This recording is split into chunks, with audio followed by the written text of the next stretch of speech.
those burgers are so intense but delicious that I just could not operate functionally after 12 o'clock. I just went back home. Mine with Day is over. with a milkshake with a shot of brandy in it. So, oh yeah, baby. Oh my gosh, that sounds good. It's amazing. But get ready. Just be ready for it. That's all I gotta say. All right, guys. Well, guess what? It is 8 o'clock, so let's get rolling on this, baby. Yep, Brian's leaving. He's out of here. Adios. Just here for the intro. All right, here we roll. If I can find the actual intro. There it is. There we go. Welcome to the Lovecraft Tapes. I am Jeremy, your keeper of arcane lore, and we play Call of Cthulhu, a horror role-playing game based upon the fictional works of H.P. Lovecraft. On this episode, we will be playing a one-shot scenario for our Patreon supporters. Tonight, your investigators of the unknown are Brian. What? As? We'll find out. Gabe. Yeah. Hey. Zach. The noob. The noob. And Sade. Hello. All right. Well, our viewers and listeners are familiar with Brian and Gabe, but our other special guest stars are new to the show, so let's get to know them a bit more. Zach is our revered Old Ones Patreon supporter who will be joining us for future episodes. Zach, tell the audience a little bit about yourself and your experiences with Call of Cthulhu. Well, been around the block. I've been gaming since, of course, high school. D&D, White Wolf, a little bit of Call of Cthulhu, Beyond the Supernatural, Rifts, pretty much a little bit of everything. But read Lovecraft ever since high school as well. Luckily, I've actually had a chance to go pretty much around the world, so I've seen the Mediterranean and Screams of Innsmouth. I've seen different parts of Europe because I'm retired military now. So I'm just glad to be back in the States and being able to do stuff like this and hang out with cool people again. Cool. Well, that's amazing. Well, thank you for joining us. And Sade is one of the, if you don't know her, then you should, is, well, we all do now. But she is one of the talented and hilarious cast members of the Lovely Craftians podcast, one of my recent recommendos. Sade, besides playing Ambrosia on the Lovely Craftians, I know you're also a webcomic illustrator and have other irons in the fire. Where can our listeners find more of your work? Well, you can look me up on Instagram. I am sassy art, I think is like SAS-E on Instagram. And if you want to look me up at Twitter, I don't use Twitter that often, but I'm learning to use it. I am at Sade Amby Edwards for that tag. You want to check me out. Nice. And not a H in there, SADE, S makes the SH sound. Sorry, people. Software as a service. So. Yeah, so check me out. Yeah, I really enjoyed the webcomic so far. Oh, really? Yeah, of course. It's going to be revamped entirely, so I am going to be looking into probably getting a writer in there, and doing more detailed background and character illustrations to make sure we're ready to go. Nice. And whenever the revamp happens, I'll let you guys know. Yeah, please do, because it sort of reminded me a little bit of Life is Strange, that kind of vibe anyways, and I really like your style, so.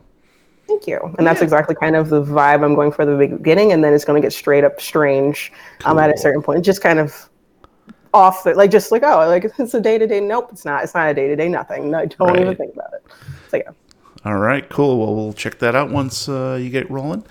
And before we begin, not unfortunately, but fortunately, we need to take a moment to thank our May 2019 supporters on patreon.com/lovecrafttapes, without whom this episode would not exist. The forces of darkness congeal, led by our old one in Relia, Zach Harley.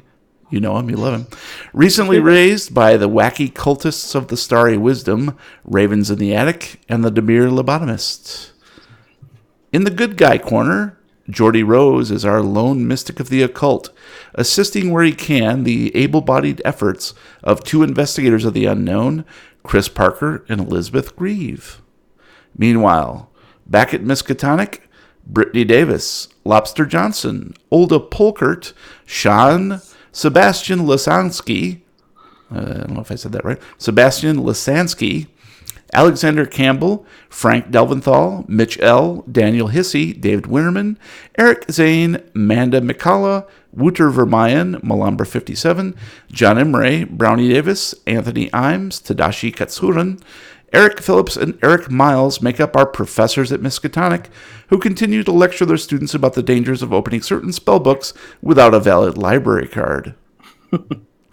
Those two curious students at Miskatonic include Eric Setterberg, Oystein Bowler, Snow, Jeffrey Young, Bifford, Dom Driver, Jeremy Griffith, Milk Mix, and Rolling Boxcars, who is perpetually trying to talk all the other students into sneaking off campus to spy on that creepy old guy down the block who likes to tend to his petunia garden in the dead of night.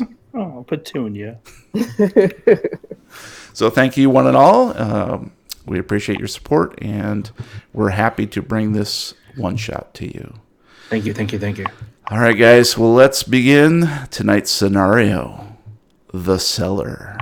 Hell House. Damn it. Oh, no, so sorry. There's a cellar in the Hell House. Exactly. There's too many.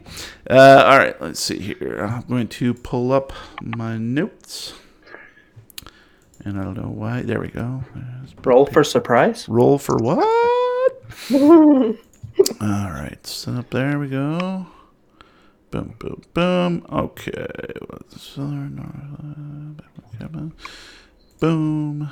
Okay, so I'm going to give you access to a newspaper article. And I'm going to edit this, and this will pop up in your journal. And now I'm going to read it aloud. This is from the New York Herald.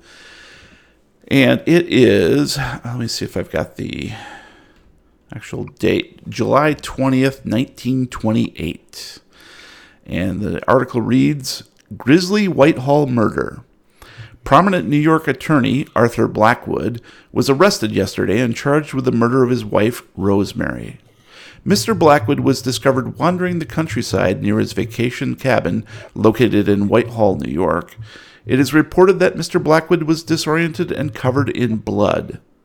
On arrival, the local sheriff discovered evidence of the heinous murder of Mrs. Blackwood despite the disappearance of Mrs. Blackwood's body. When questioned about his wife's whereabouts, Mr. Blackwood was unable to respond. And so we'll do that.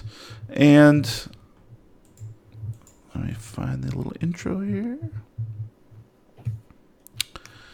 All right. So you find yourself in the attorney's office for Arthur Blackwood.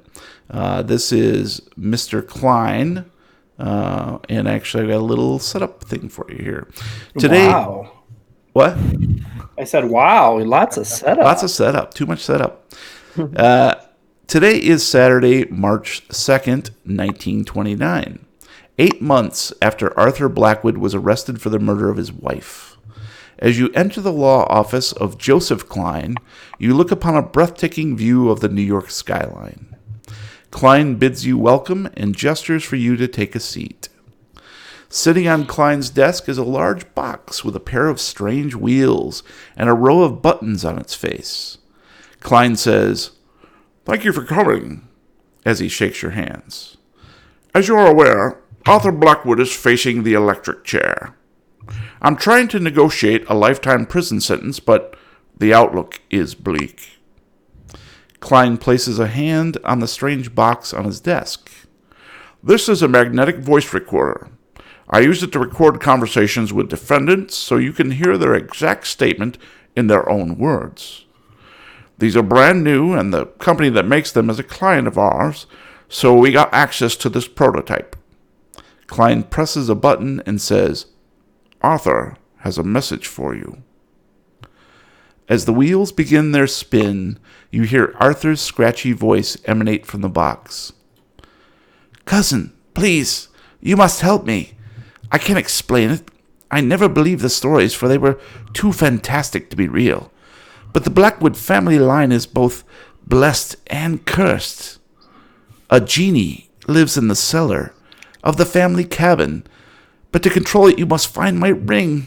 I dropped it, I think, in the cellar. Please find my ring and prove to the police that the genie exists. Please, I implore you, find my ring, for it is the only thing that can prove my innocence.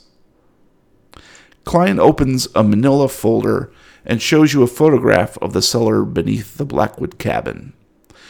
The photograph shows dark earthen walls lined with shelves and a white floor of crushed shells and gravel. A large amount of blood is splashed and splattered across the floor. As you can see, there's no such thing as a genie, Klein says. Poor Arthur, he's been under incredible stress. He eventually snapped and butchered his wife. Klein then gives you a key to the cabin and a letter granting you access to the property, should the local authorities want to know why you're there. It's only because I still love and respect Arthur that I'm even entertaining his request to have you search the cellar for anything to clear his name. I hope you have some luck with that. In the meantime, maybe introduce yourselves to each other. Dr. Pennyworth, would you like to start? Hello. My name is Jane. You can I'm Mrs. Pennyworth, but you can call me Jane. I'm the the psychiatrist on duty here. I'm just going to check his mental state at the moment. Seems kind of fanciful to think that genies exist, right? But that's one for the records. I assure you. I'm Brigham Hughes. I've been a friend of Arthur's for a while. I'm an architect over at Jeeves and Klein Architecture Agency. No relation, of course, but that is sort of how we met, through that sort of coincidence. But what I don't understand is, if he's so sure that he did it, why is there not an insanity plea on the table? That's just where I'm standing at this point. My name's Xavier Clark, and I'm just a writer and author. So I just want to make sure that I'm covering all my bases here. I'm Rumberger, PI by trade. I'm here to hopefully prove a little bit of innocence going on, but honestly, I'm just here to find the truth. We'll find out what that is. Well, excellent. I think you're all capable in your own way, and you'll probably be able to help each other once you get to the cabin. All right. Well, as you know, Clark here is Blackwood's cousin. Did I get that right? Related to Arthur Yep. Blackwood. Yeah. Great. So, Yes. you keep in mind, Mr. Clark, that this not only clears Arthur's name, but your family's as well. So take care, and I'm sure we'll figure it out. well, I hope you do. But we just need to find proof of that there was no foul play involved, despite all this blood. Maybe it's pig's blood. Who knows? I don't like blood. Are you a squeamish type, Mr. Clark? No, I just don't like blood or cuts or wounds or anything that's slimy. Typically, writers don't have it. They write about the world, but they never really experience Yeah, it. I haven't been out of my house for 14 years, Oh, you sound like a proper shut-in. but I'm excited to get into a cellar. Just like home. A nice confined space. Over at the agency, we're trying to develop some new modifications to cellars to make them so that way they're more inviting, and that way people are less likely to commit murders in them. We don't know this was a murder. I'm not trying to incriminate my friend. I just What?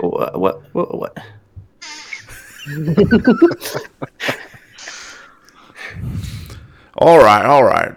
Well, you can discuss that okay. more at the cabin, and here's the map how to get there. It's just a couple hours drive, and I believe if you set out now, you'll get there well before dark and have some time to look around. I don't know why I'm Southern all of a sudden, but I was wondering that too. I'm in New Well, York, man, so I hey. shouldn't be sounding like this at all. It's very strange. All right, well, we should get going then. I do declare you're correct. Oh, okay, I want to go. Who's driving? My Not me, goddammit. drive auto is only at 20. I am not getting behind a wheel, especially of a truck. Inside joke. It's not inside. I mean, All right, so all over who's the got place. who's got the better drive auto? Let's see.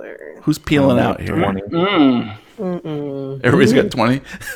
You made these characters. No, they're just canned.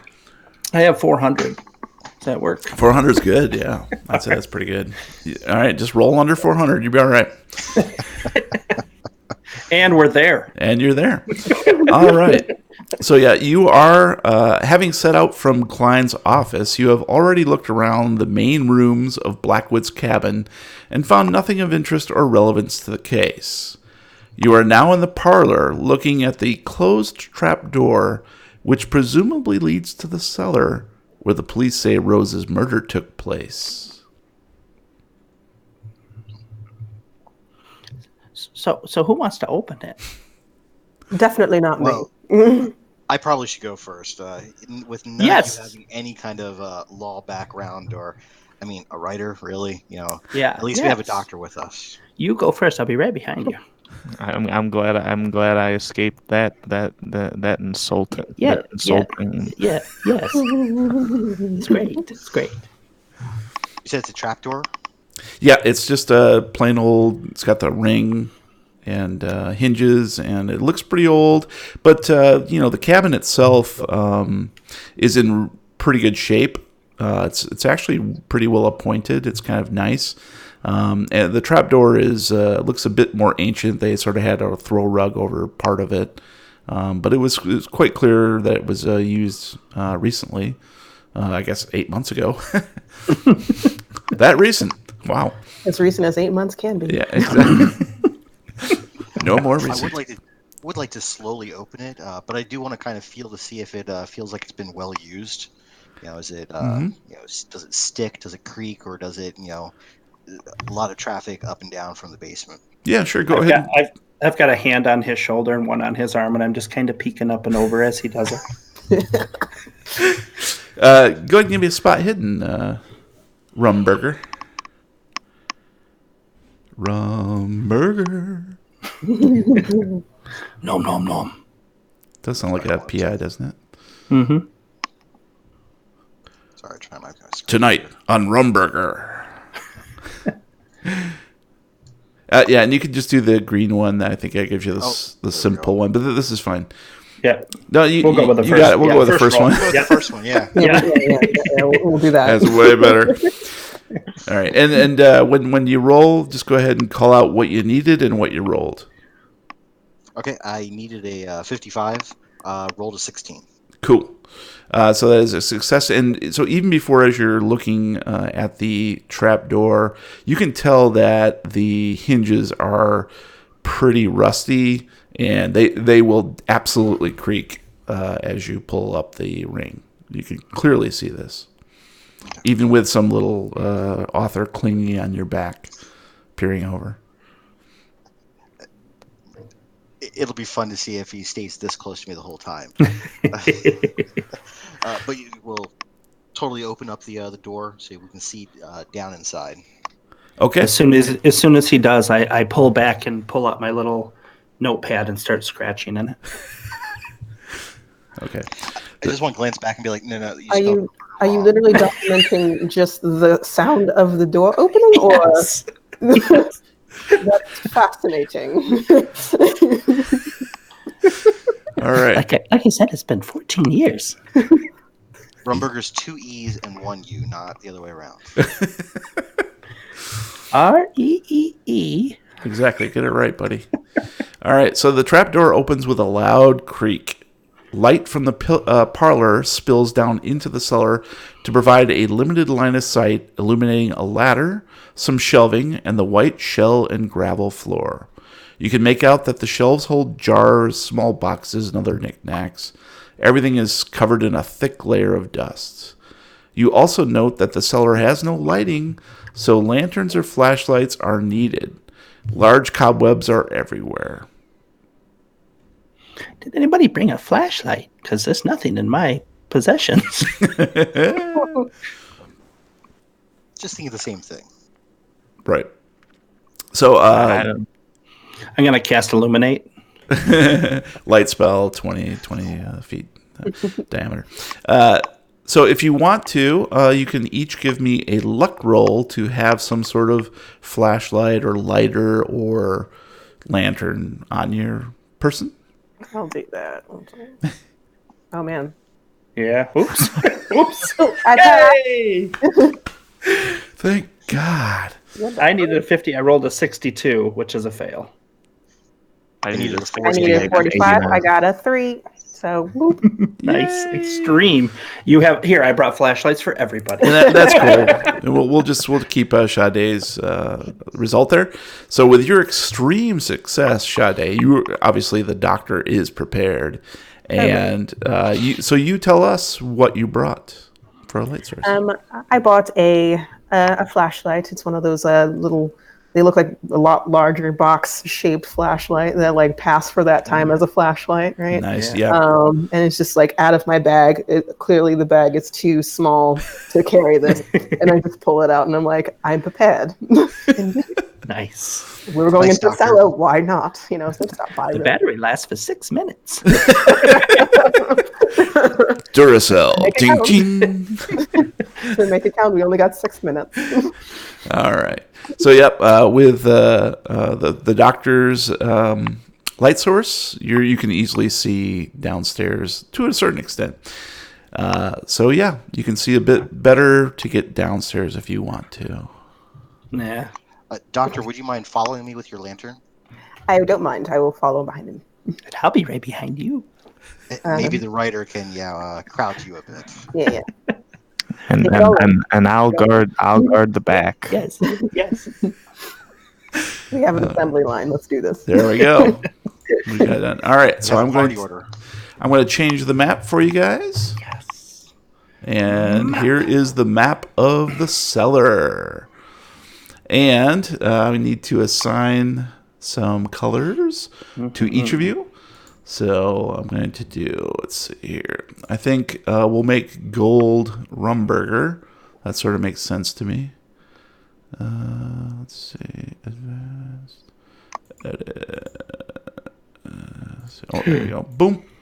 So that will be Rumburger. Rumburger. Control. Okay, good. Boom. So you should be able to move that little guy around now. And so we'll make, so the green one will be the doctor, Dr. Pennyworth. Oh, okay. And Cool. save. And let's see, the purple one we're going to say is the cousin, Clock. Yeah, see? I'm already in the middle. Oh, I'm done. Oh, Clock. and yeah, you guys can, oop, that's not the proper one. We need to go to hues on that one. Boom. Okay. So you should all have control over your stuff now. Nice. And yeah, so you can move where you need to want to go, that sort of thing. Yeah. Bye. Bye. He's in the truck. Yeah. All right. So I wish they'd hurry. as you go down, I do have another little spiel here for you. Nice. Ba ba ba ba ba. Papa ooh mau mau. Papa ooh mau mau. You said this was already investigated by the police, correct? That is correct. 8 months ago. So they were down here. Mm-hmm. Okay. That is correct. Yep. Spinning their nights. And that's the police are the ones who took the photos that Klein had and showed you. All right. And let's see here. Boom. Okay. So, why don't each of you give me a spot hidden, please? There it is. Whoop, there. It's only a matter of time. Yes. Oh my god. This character does not like to roll. Nice. I needed Honestly, a you seem 55. I always got an a lot like 82. I failed. Yeah.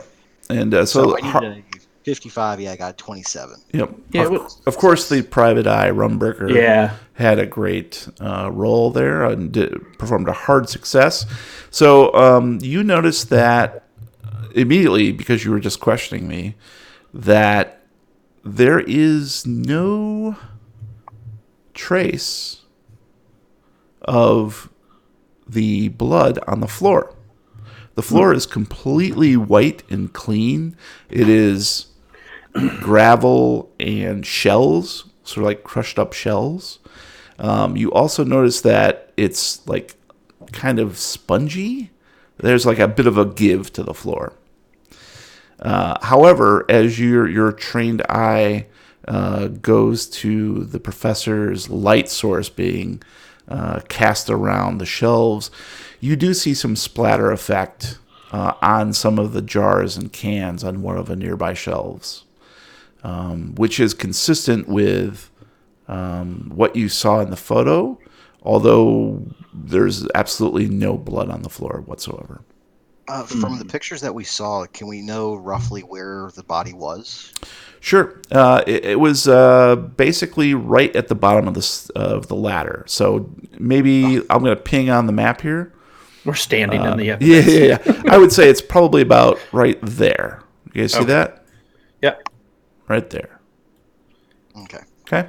So yeah, just like as if the wife had come down the ladder and was, doing something on the shelves, and then the event occurred right there, just not too far away from the ladder. Rumberger, what's on the shelves? Let's. I would like to take a look at that, but before I walk over there, roughly where the body was, can I kind of like just scoop my hand into the shells a little bit and ask the doctor to kind of draw a little bit closer, just to see if there's anything under the initial layer of shells and sand. Sure. Or shells and gravel. Okay. And all right, so yeah, you and what is Clark and Hughes doing at this? You can call me Xavier. I don't mind. Xavier. I only have your last name up here, so I'll just do that. I'm gonna stick really close to Rummy. So you guys are like just huddling around. How about you, Hughes? I'm gonna examine how well built the shelves were. Okay. Nice. And which shelves are you examining? I guess the ones on the south wall. Okay, go ahead and move your icon there if you wouldn't mind. And then you're in the shelves. He's gone, guys. You don't see him anymore. He's absorbed in the shelves. Taking a nap. They were really well built. Nice. And so, Rumberger, are you basically staying right where you're at there? I want to kind of just wherever roughly I thought the body was. So if I'm about out so there. if the body's right about there. Yeah, just that's where I kind of want to Great. scoop up the sand and see if there's any blood, maybe, or anything underneath There. the shell. I'm inside you, Rumberger. How does that feel? I apologize. Hey, only on the weekends. No. There you go. Okay, cool. I just wanted to make sure we knew where everybody was there. Okay, so Rumberger squats down whereabouts he thinks that the body was located, and of course the spatter effect on the shelves to the west there bear it out. That's probably you're pretty close on. You dig your hands into the gravel and shells, and you take a hit point of damage because there are some sharp, jagged shells within there, so you sort of dig down a little bit, and just one catches you off at the wrong angle and slices your finger.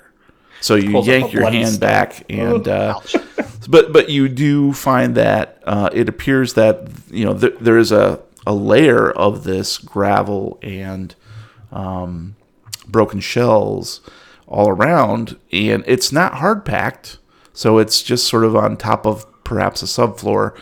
And if you had some tools, then maybe it'd be a little easier digging around, or gloves or something like that. It'd be a little easier to go. So go ahead and subtract a point of damage. You guys clearly see Rumburger yank his hand back, and it's dripping blood. And I turn away and pull out my little book and start scratching in again. And does that make you queasy at all, Clark? Yeah, I'm dry heaving. Since he's like right behind me, I just go, "No, you spelled it wrong again" with my bloody finger. Just like leave a little fingerprint there. Oh God! Oh God! Oh God! Keep it yourself. Stop! And I'm writing drip, drip in the book. Oh, gross! So gross. Okay, so let's go back to Hughes real quick, and you're inspecting the shelves to see how well built they are. Yeah, Is that correct? and then I guess if there's anything on the shelves, but that's a secondary task. All right. With no light. Good luck. I can feel around. Yeah, and he's got a little bit of a thing going on there. So, yeah, why don't you go ahead and give me a spot hidden, please? I needed a 40. I got a 37. That's a success. All right. So yeah, you find that the shelves are pretty sturdy. They're old school, sort of like almost like 2x4s with something a little bit more sturdy than plywood as the actual shelf unit. But amidst all of the jars and cans and things that you see on the shelves, you see tucked behind some of it is a baseball bat. Nice. I'll take it. All right, go ahead and put that in your inventory, please. And should you have to use this as a weapon, I'm not saying you will. I will. Watch your back with me. This puppy does Get 1d6 plus damage bonus. Nice. Okay. All right. What'd you find? Audio podcast. Just turn around and swing it. I into did it his for face. them. Nice. Okay. And then Hughes, you turn around with a baseball bat in your hand. You can see the professor taking a look at Rumburger's hand, which is dripping blood, and Clark is dry heaving, of course, while still trying to jot down something in his little book. I said drip, drip. Yeah. If it's normal cut, I don't think I need the doctor to really look at it or anything. Just wipe it off, press on. Yep. Cool. Rub some dirt on it. It's fine. Take Rub 8 it. hit points. It's fine. It's like a jellyfish thing. You have to pee on it. God. Maybe not. Maybe that's an old wives' tale. I don't know. Did you need some help with that? Just on the hand, or Hey now. All right. Did you find anything? I did not. Other than this is really sharp, and I don't suggest you digging around in the gravel and the shells. How was your hand? Like I said, it's really good, and I poke his notepad again with my.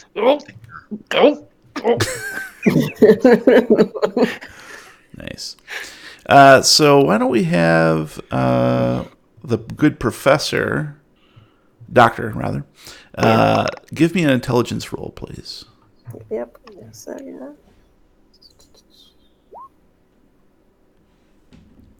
No. Yeah, that didn't No, you pan can out so well. You could spend the luck. You can spend the luck. Speaking of spending the luck, so I will spend some luck on that to pass. All right. So you needed a 65. You rolled a 68, so reduce your luck by 3. And so you are looking at his hand, and of course Rumburger and Clark are talking to one another. And so you're slightly distracted, and you look around, and there's just something odd bugging you about the ladder. And it has to do with the fact that you watched Rumburger dig a little bit into the subfloor. And you sort of put 2 and 2 together and realize that the ladder probably goes down below that crushed shell and gravel floor. So it must be anchored further down below that, the layer that you're walking on. It's interesting. It looks like the ladder goes further down beyond just this area. It goes beyond the flooring. Like it's in the softer part. It looks like there's something more underneath the ladder. You think that maybe we should check that out? I think. I'm going to move over to the ladder absolutely. quickly, but not touch anything, just kind of hover around the ladder, looking down as close as I can get without touching anything. You're just going to look at it? But I don't want to get cut. Before we dig down there, do you mind following me with your light? See if we can find any tools down here that maybe. But I don't have a light. I mean, I I'm do. talking to the useful person. Okay. I will look around. I will look at I guess further into the cellar. I would look a little over here. Yeah, I'm basically going to just follow you to second set of eyes to find anything, shovel, anything we can move some of this this earth, this floor. Great. I'm going to notice that they moved away and quickly move towards them, towards the light, like afraid to be in the dark. No light. No. Move past those shelves. And Hughes, what are you doing? Still caressing your baseball bat?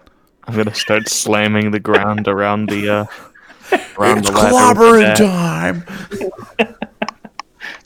He Was there destroys blood the splatter ladder. on the- Nice. Was there blood splatter on the shelves that he found the baseball bat on?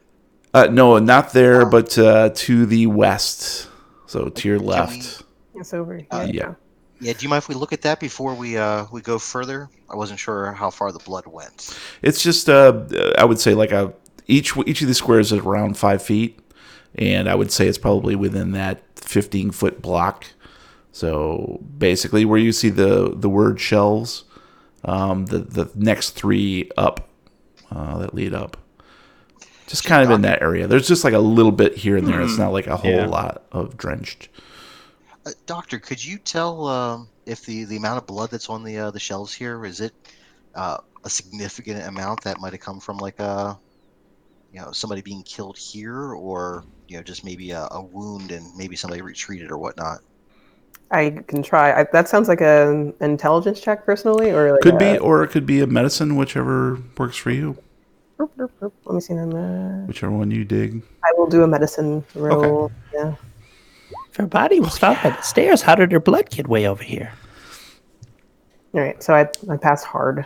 Yep. You needed a 60, you rolled a 26.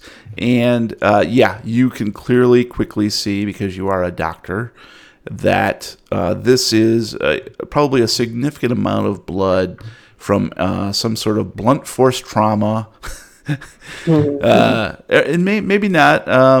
It's a lot. It's blood that is sluiced onto from some violent impact, and it's just spatter effect. You can see just like a few drops here and there on some shelves and on a shelf, a little bit on the shelves, but a little bit on jars and cans and some of the knickknacks that are there. And since you're inspecting that, why don't you each give me a search for that spot hidden for that shelving unit?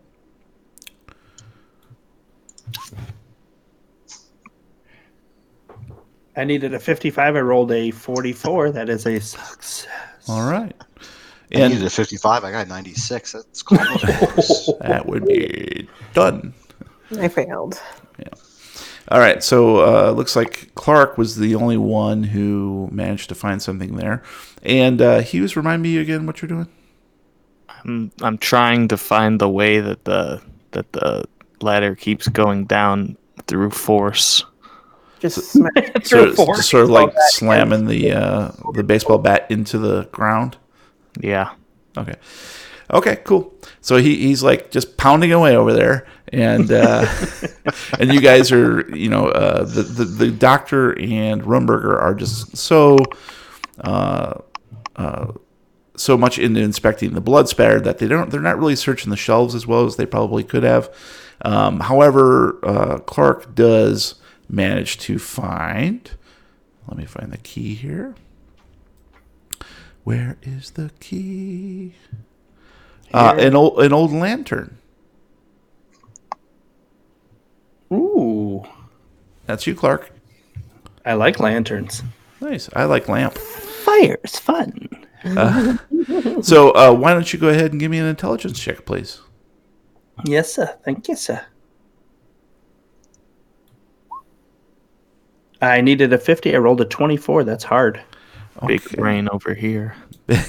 Check out the big brain on Brad. So you do My recall, name's Xavier. as you were looking upstairs in the cabin, you did happen to see a small canister of kerosene in the kitchen. I'm going to quickly run right past Hughes and up the ladder without even saying a word. Just laser focused. And taking the lantern with you, obviously. Yes. Okay, so Hughes, so Clark just bounds past you and clambers up the ladder as you're I'm pounding. socially away. awkward. And yeah, so why don't you go ahead and give me a spot hidden, Hughes?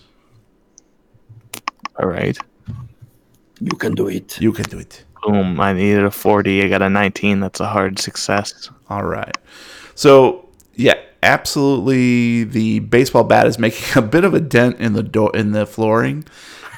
You're basically just pulverizing some of the gravel and seashells into a finer dust. But you can absolutely tell that the ladder does indeed extend below this poured floor of detritus and is probably maybe a few feet down, might be where it's anchored. You're not going to get there with a baseball bat, let's put it that way. But you absolutely can tell that it does extend further down.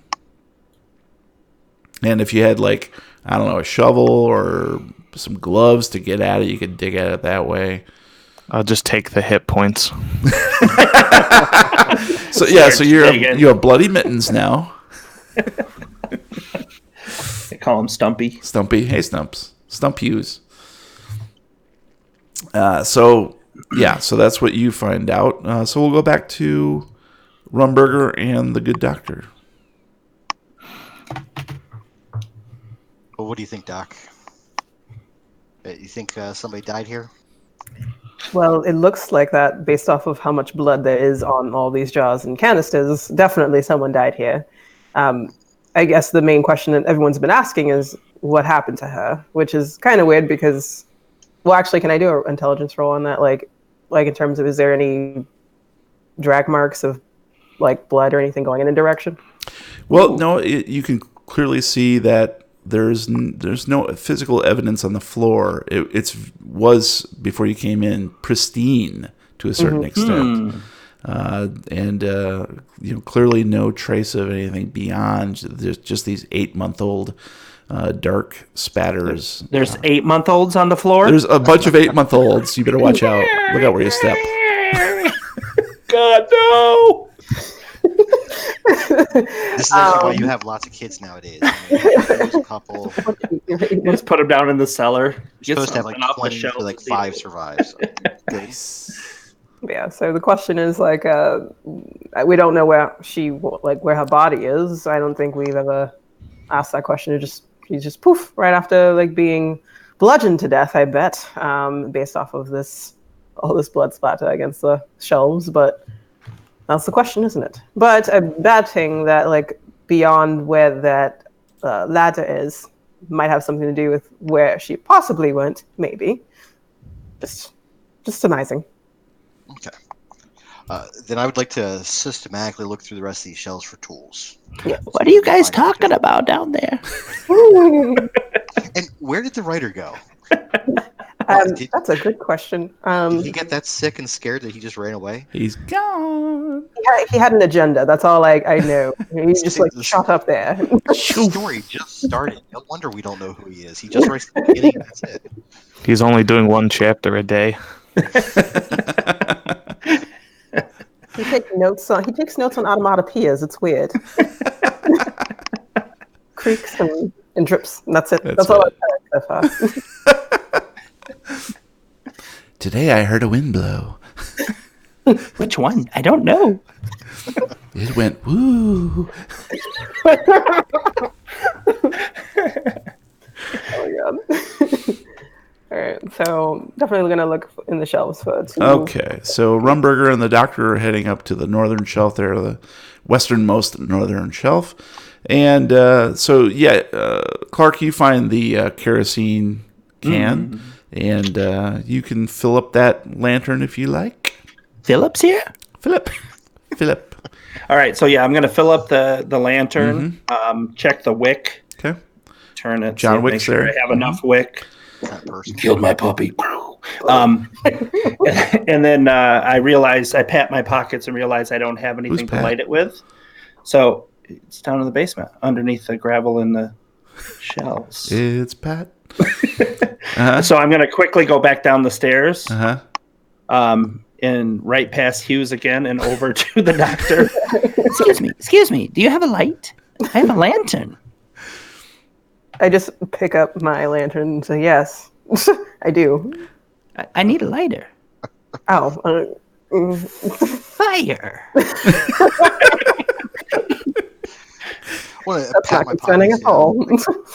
Every good PI smokes. I should have a lighter. Well, everybody probably does in that era. Because much. smoking's good for you. It increases Yes, lung Absolutely. In the capacity.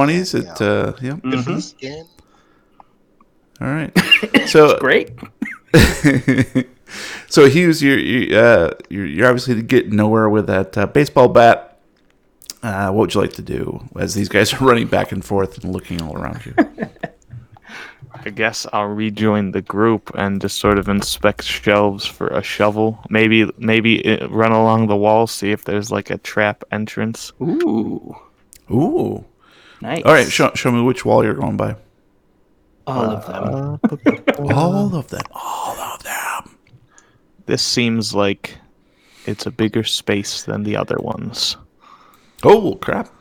My God, he teleported through the walls. All right, so you're proceeding to the eastern portion of the, and sort of just paying attention to the shelving. Okay, got it. Yeah. Awesome. So let's go ahead and actually let's start off with Hughes. I don't want to leave him off. So go ahead. I'm very good at splitting myself up from. You're very good. Never split the party unless. All right, we should all stick together. Where did Hughes go? Absolutely. So go ahead and give me a spot hidden if you wouldn't mind. I'm just glad there's no shredders or signs. In jokes. Don't say that yet. Yeah, he might be finding. I need a 40. I got a 42. I'll spend the luck. All right. So you find as you're searching around the wall, you accidentally, with your baseball bat, knock over a book that was just barely, precariously on one of the shelves immediately to your right. And it falls to the ground with a thump. I'll pick it up and I'll go over to where the light is so I can read it without straining my eyes. All right. Does it say my life? It says my life. It is clearly some sort of hand-bound scrapbook, and as you rejoin the crew, we'll get to that in a second. Meantime, why don't we go ahead and have the good doctor? Let's have her take a spot hidden. Yeah, give me a second. Yeah. Where are you? There you are. Okay. Boom. Yay! I passed with a 31. Sweet. I need 35. Awesome. So you quickly find some gardening implements, and most of them are broken or beyond repair, but you do find a trowel that is still serviceable. Mm-hmm. If you want that trowel. I'll take the trowel. Trowels are fun. And as you pick it up, it is very sharp on the edges. So even though it probably could lay some bricks and so forth, spread some mortar, it probably would make a really nice handheld weapon. Ooh, awesome. And it is, you can jot that down, trowel with very sharp edges, and it can do 1d4 plus 2 plus damage bonus. Jeez. So it's a nice little hack and slasher. Let me give me a second. I'm gonna write Yep. it down. Mm-hmm. So what was it? Trowel, 1d4 plus 2 plus damage bonus. Then again, this is why doctors are supposed to be just carrying around bone saws too. Exactly. Yeah, exactly. Bone saw. Bone saws. Down here in New York, we like our bone saws. Down here in New York. Yeah, I do declare. It's I do warm in declare. here. New York is, yeah. All right. And Rumburger, why don't you go ahead and give me a spot hidden as you search and fumble your way. Ugh. Yep, not so much. Not so I much. needed 55. I got 74. I don't think guys. Yeah, it's spend probably that not much worth on spending that a one. lot. So yeah, on that shelf, it appears the doctor found probably the only item of interest. Everything else, as I mentioned, is just busted and cracked and useless. Hughes has a bat and a book. Yep, Hughes has a bat and a book. He's collecting all I have the a stuff. lantern. You got a lantern, and so what are you doing, Hughes or Clark, with that lantern? Excuse me, Rummy. Do you have a lighter? Oh, yeah. Do you have a lighter? I'll light that for you. Yeah. Oh, thank you. So yeah, it lights Really close up to him. quickly. Too close. Too close to his face, so he has to push it away a little to light it. Lean back ever so slightly. I just used the hand that has the blood still on it. Sorry about that. And yep, so it ignites quickly and easily. You can adjust it to whatever light you'd like to, and instantly the confines of the cellar smell like kerosene burning. But thankfully, you left the trapdoor open, so the smoke and everything is sort of going away. Nice. Not as cool as a electric torch, but you know. True. Is that 6 minutes up? I hold it as high as I can. Mm-hmm. How high anyway? Cool.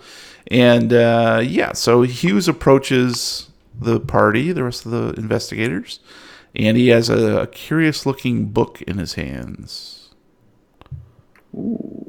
I need a light. Oh, well, of course. I just pivot in his direction. We both shove it towards him. Like, just take a light off of anything anyone was looking at and just direct it. This is important, and then I'll read the book. Okay, cool. And clearly, it is a scrapbook of some sort.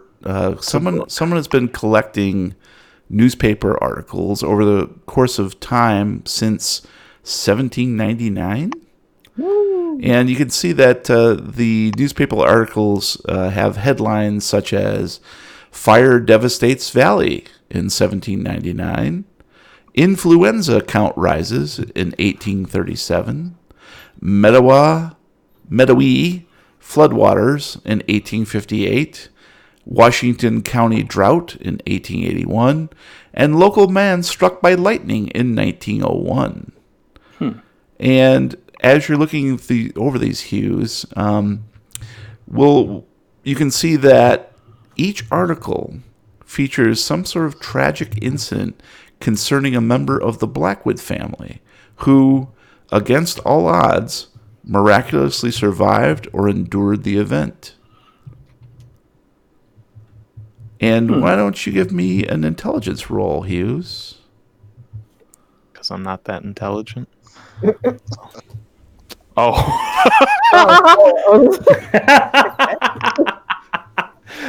did you get? Say that before I needed a 50. I got a 1. So all right, we know everything. That is a critical success. And I know how to prove his innocence, and the thing is over. Thank you for joining us tonight. No, and so you immediately, through just thumbing through these collection of headlines, that the Blackwood family seems to be blessed with uncanny good luck, and you also notice that the article headlined "Local Man Struck by Lightning" features a young Arthur Blackwood. Ooh. And describes how he survived being struck by lightning while digging up an old tree stump.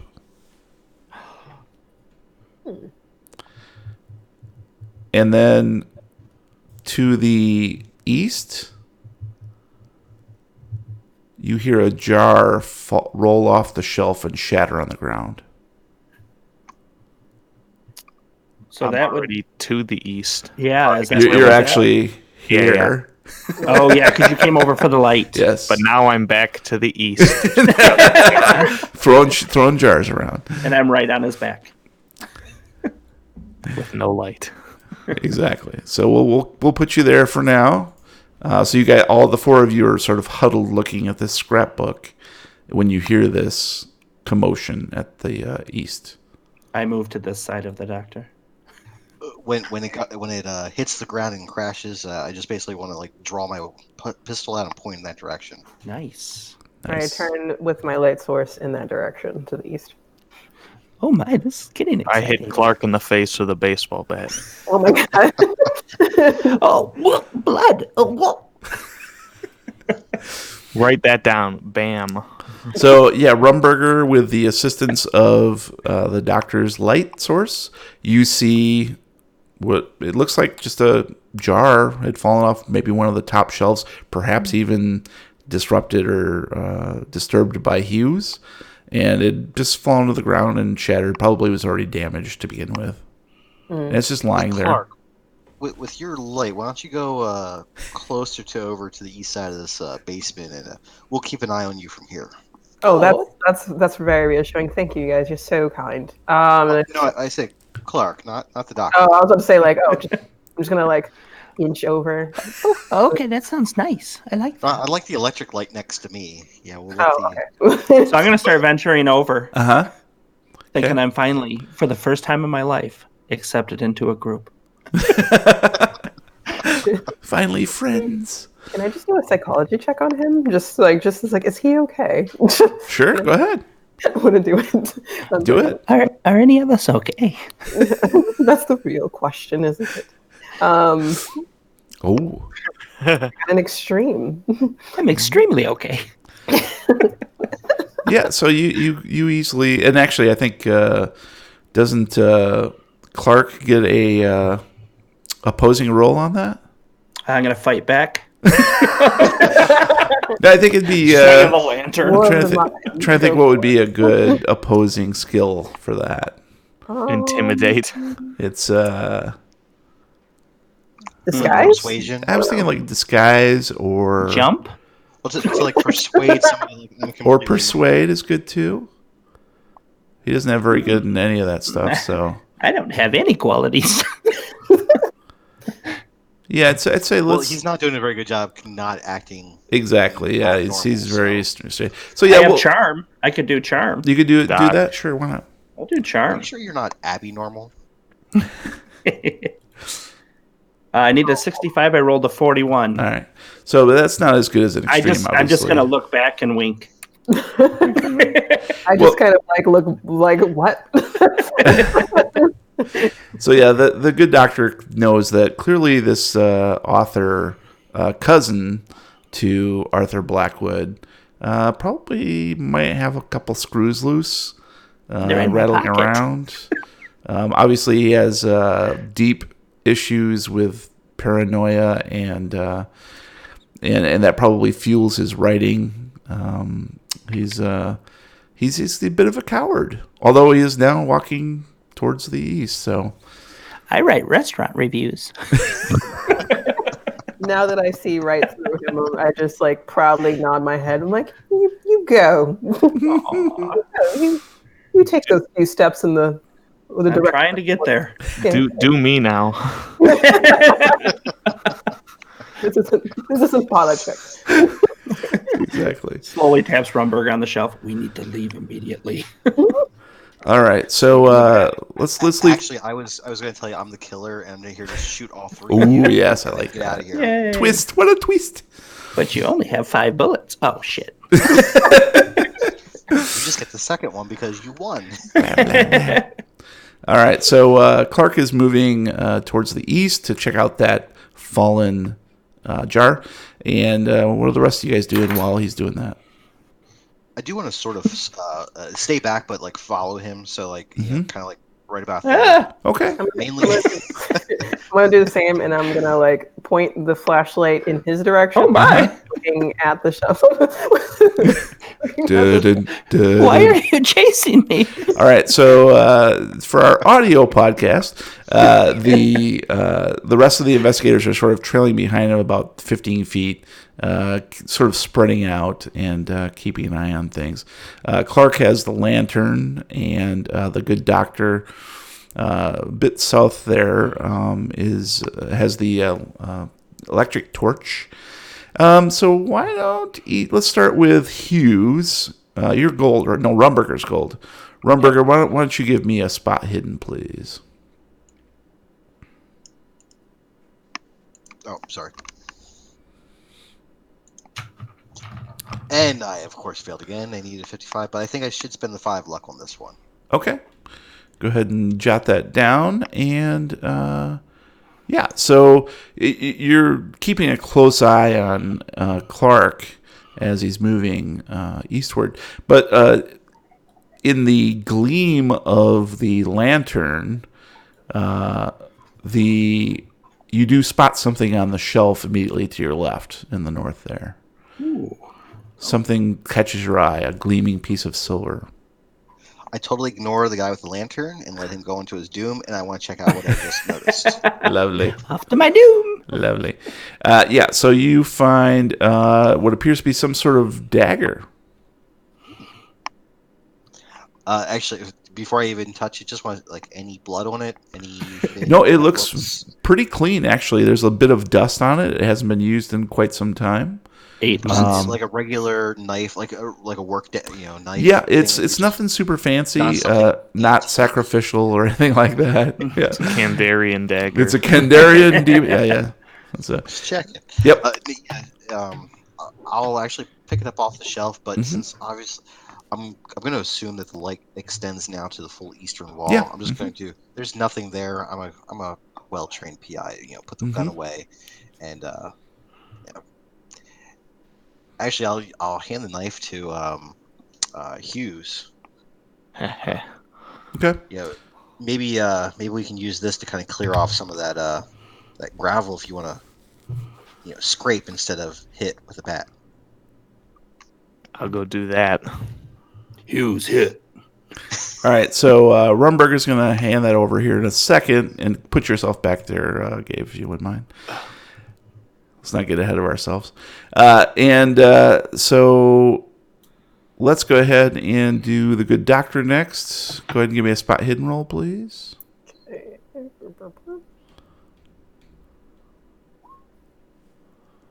Oh. Dope.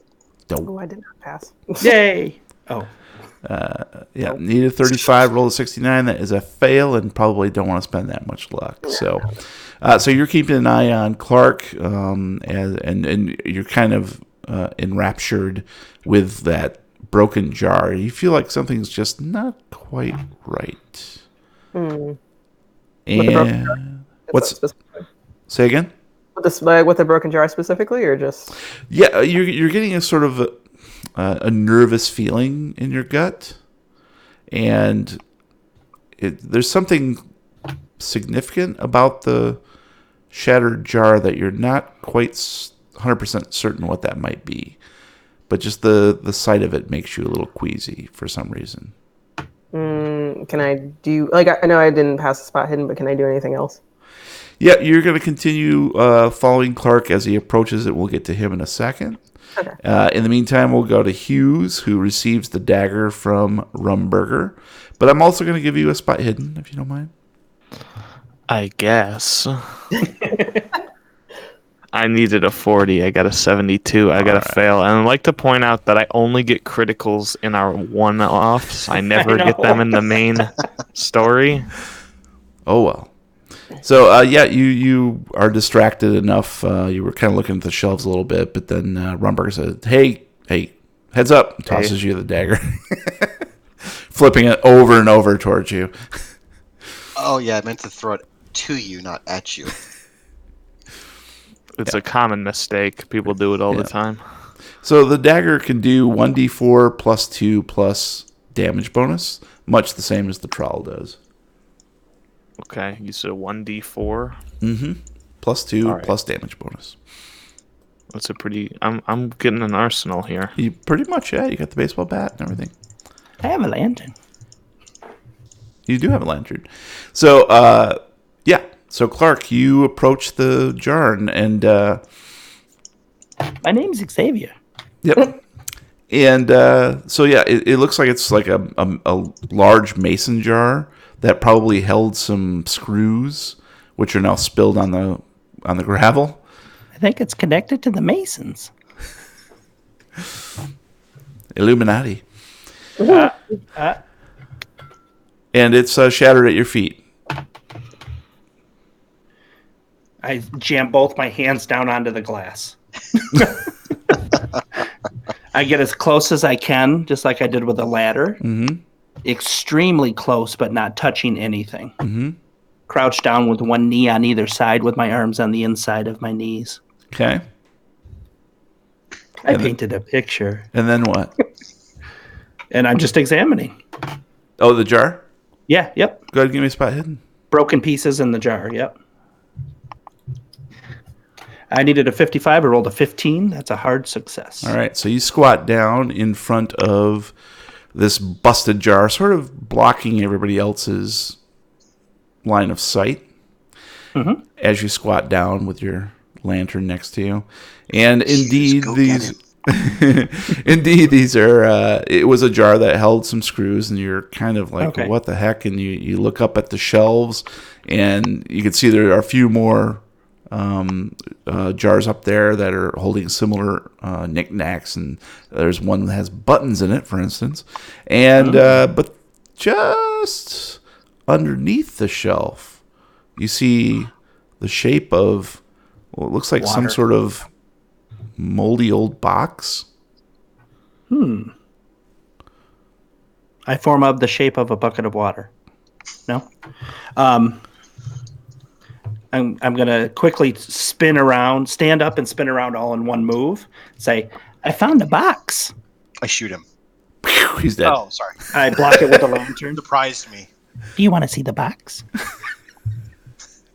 Is it filled with pops? Yes, can I see your All right, box?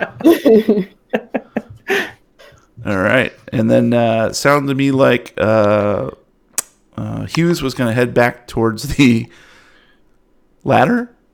Is that Yeah. correct? To All right. start some excavation. All right. Nice. So Actually, you're gonna- Hughes, aren't you? You say you're an architect? Yes. Yes. Based on your knowledge of typical architecture for these kinds of houses or whatnot, can you tell if there may or may not be like I think you were looking at it earlier, maybe like a false wall here somewhere, or do you think, based on the rest of the house, that this is all we should be able to see on this level? Does that make sense? I mean, typically I would expect this to be a large rectangle, not an L-shaped. But you're the architect. What do you think? Well, I looked earlier and I couldn't find any examples of that despite rolling well.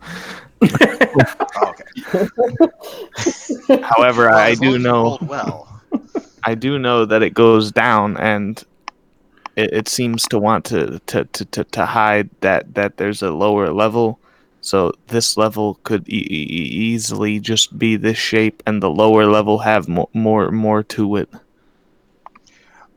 Have you ever come across someplace that has a sub basement like that, like what you're describing?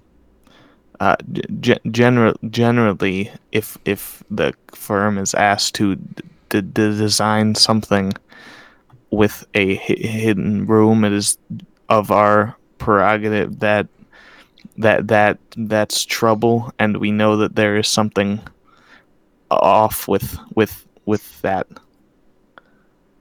With those people, they're building a special room. That's correct. Okay. It's trouble in general. I just didn't want to not use your valuable insight to this because I know nothing about building houses, but I will find my bad guy. I've never been called valuable before. Oh, Neither has the writer, sad. but I like you more right now. What are you guys talking about? Yeah. But I'm witnessing a moment. This is Aw. nice. the writer is actually not valuable. Oh, Near, Not till after it's all done. far. well, it Okay, wasn't I that just want to moment. double check. All That- right. I'm gonna go dig now. Sweet. Boom. He runs to go dig. Nicely done. All right. So at this point, the good doctor and Rumberger see Clark turn around and say, "I found a box." My name's Xavier. Oh, Yeah, that too. I found a box. A box. A box. Guess we should go take a look at it. Yeah, I'll walk over to him. I'm gonna take a step back Mm-hmm. and just and watch how they interact with what I found.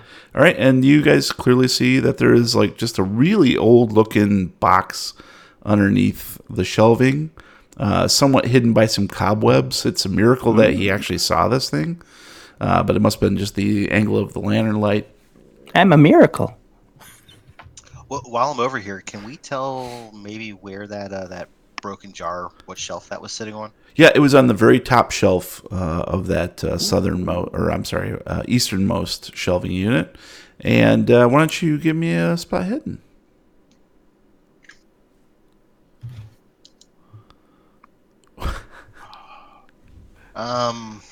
I rolled a 61. I needed a 55, and I'm trying to debate if 6 points is worth the spend. It's up to you. You can also push it. What? No.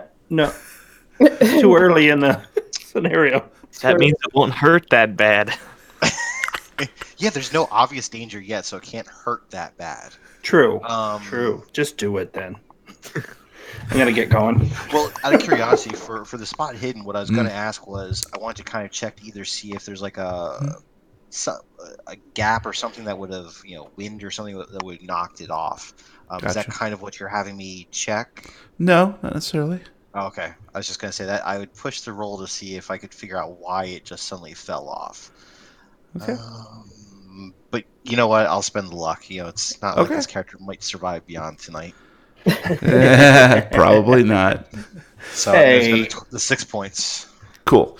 Like we know. So yeah, you're sort of looking up at the other jars that are on the very top shelf, and you see that it looks like something did shift on that top shelf to knock it down. You can see just the tip of what appears to be some sort of old-fashioned cutlass. Huh? You can see just like the tip of the blade, and it had somehow rotated on that top shelf and knocked over that one jar. I think just the tip, huh? Yeah. Yep. Yep. Just the tip. Just gonna reach up there and carefully grab it by the handle. Okay.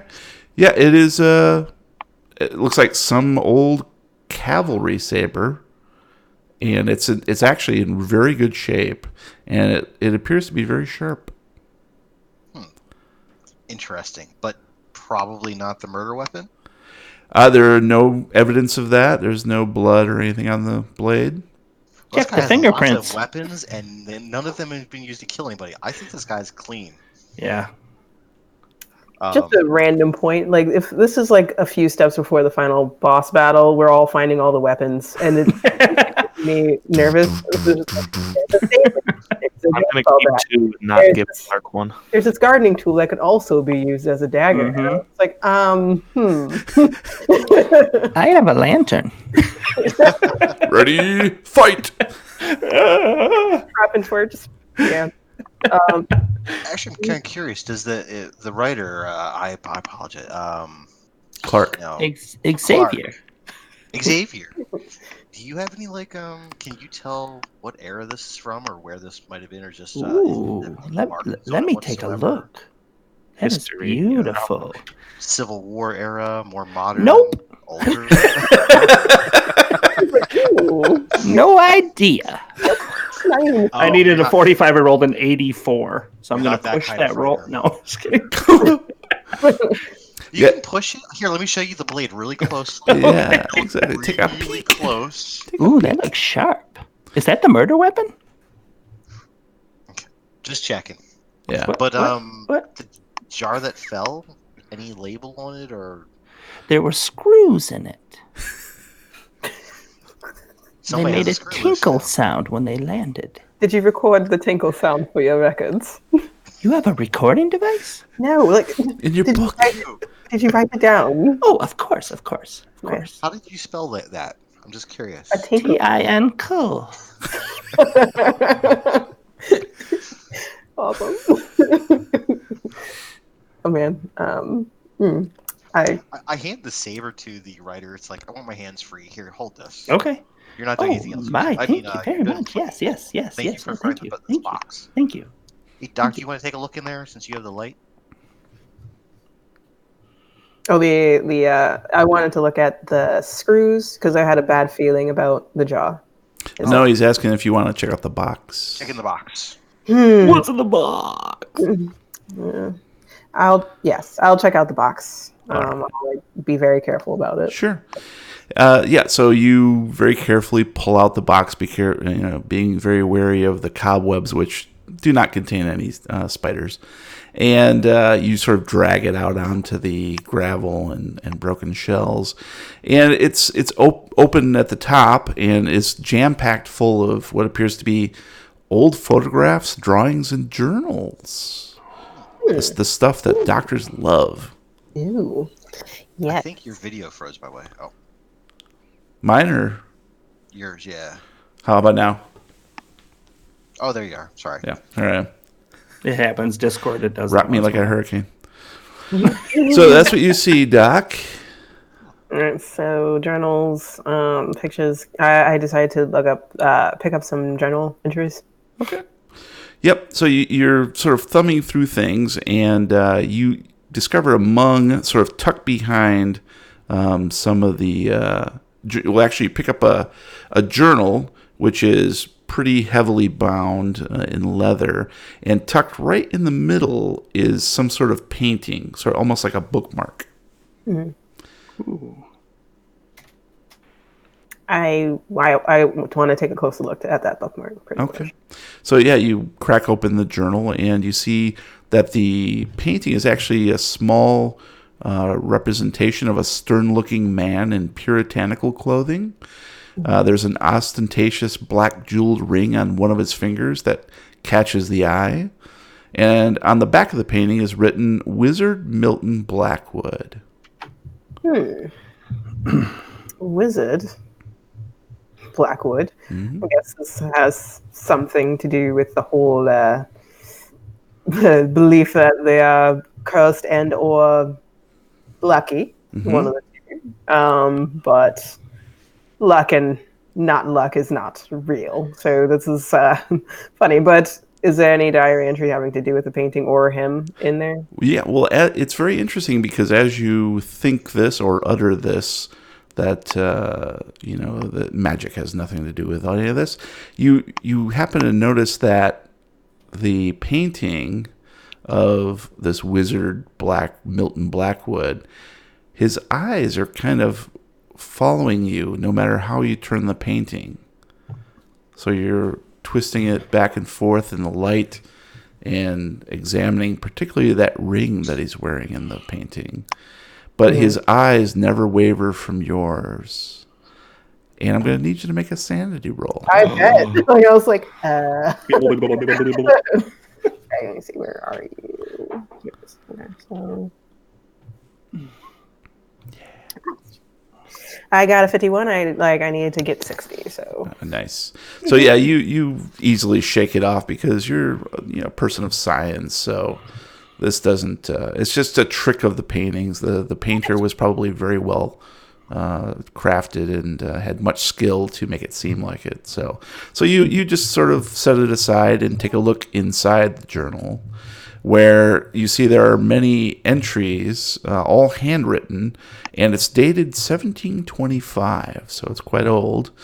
And it is an archaic script, but English. So I'm going to need you to make an English language roll to read it. Let's see. Language. I'm assuming just wait. Do I have Old English. No, it's just language English. Language own. Yep, language own. It's an Okay. EDU I don't roll, have a really. number on it, and so that's why. Oh, you don't? I think it should be an EDU thing. So let me take a quick Oh, just peek. E. Okay, let me see. E 70. All right, so let me. Character sheet. Boom, boom. Language own is 70. If you see, you do have 70 in there. I failed. I failed my own language. So yeah, you needed a 70 and you rolled an 81. Would you like to let that stand? If I let's see. You can either spend 11 luck or you can push the roll. Cursive is hard. I'll just spend it. So I'll spend the luck on that one. That's What does that give you for luck remaining? I have 42, so that's what 11 removed. 31? So 31. All right. Okay. So yeah, you squint in the light of your torch, and you do get to. You find a section that is a bit more readable than the rest of it.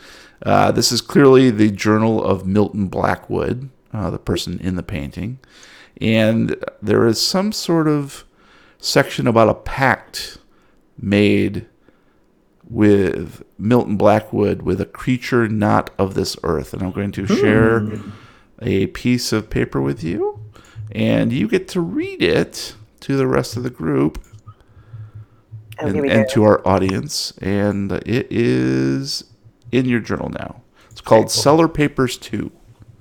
Lo, the bound is set, the accord sealed in blood. Wealth and good fortune shall forever flow through the Blackwood bloodline. The price is Christian blood that has been defiled through Sabbath rites. So, that's what it says. It's kind of dark and ominous. So, good times. Yeah. All right. And just for a moment, we're going to head back to Hughes all by his lonesome at the base of the ladder. I found the bolts. And so Hughes, go ahead and describe what you're doing there. I'm sort of using the knife to like get up and under the shells to be able to dig it out the little like flap thing rather than just jamming a bat into it like I was earlier. And you mean the ladder, not the shelves, right? Yeah, to get under it. Under like, the around shells. He said shells, Okay, not shells. gotcha. All right, so yeah, you're using the dagger to essentially dig as much as you can. It's not doing great because it is just a thin blade tip. New technique. Yeah. Thank God I have this duct tape. Darn. Roll for duct tape.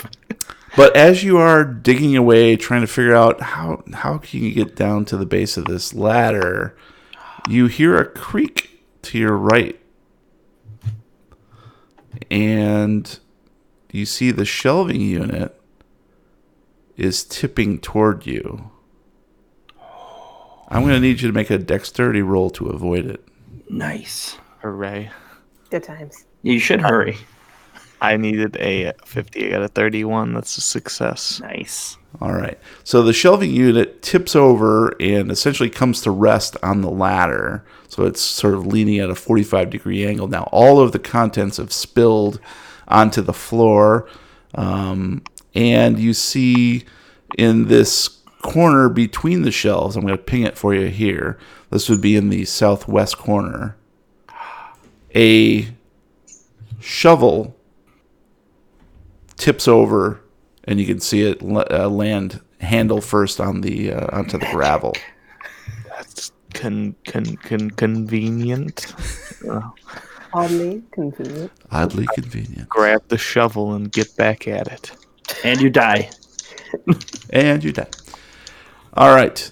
And so we'll head back to Rumberger and Clark, who are presumably watching as the doctor rummages through the box. Mm-hmm. You said there's some photographs in there as well? Yep. Mm-hmm. There's photographs, journals, paintings, drawings.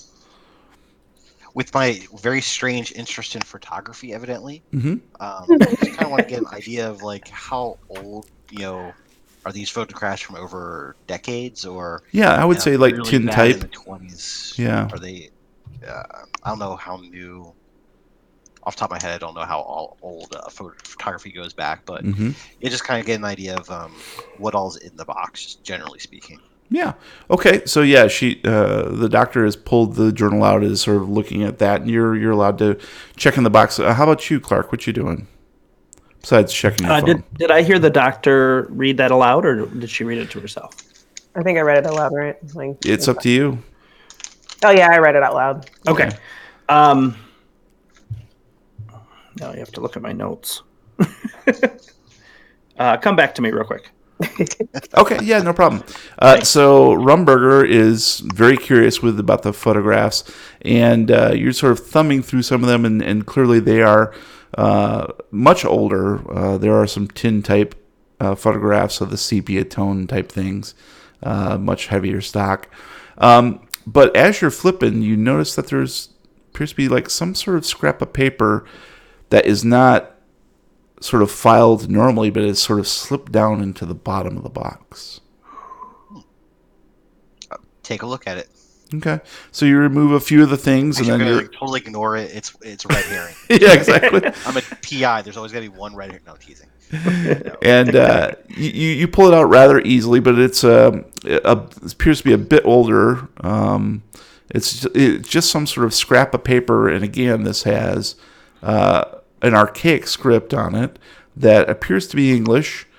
And let me double check something real quick here. Yep, it appears to be a missing page from the journal that the doctor is holding. Oh, can I read it, or is it too archaic? It is a language English roll. I needed a 60. I rolled a 62, so of course I'm going to spend 2 points. Okay. All right, so I'm going to share this with you, and I'll have you read it out loud. But you tell me whether or not you're actually reading out loud. And there you go. Boom. It's called Cellar Papers 3. Okay. Give me 2 seconds. Uh-huh.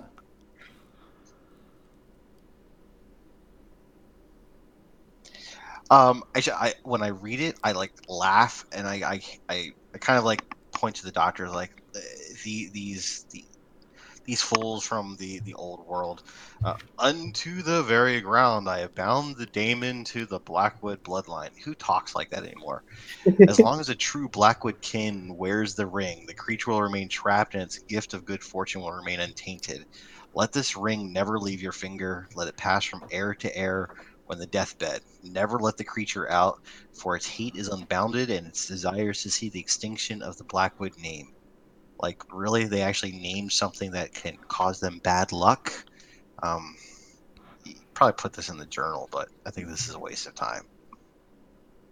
Hocus pocus shenanigans. As soon as you say hocus pocus, 3 witches appear. Bette Midler. All right. And Clark, what are you doing while Rumberger is... Actually, any of you guys believe in this mystical silliness? Not really. I mean, I'm a woman of science. It's kind of hard to believe, but Who knows what's real? I only believe in You're by the structural stairs. integrity. It's a small room, bro. 15 5-foot squares, mister. Good. I believe in the law in my gun, so that works. So I just need to verify something.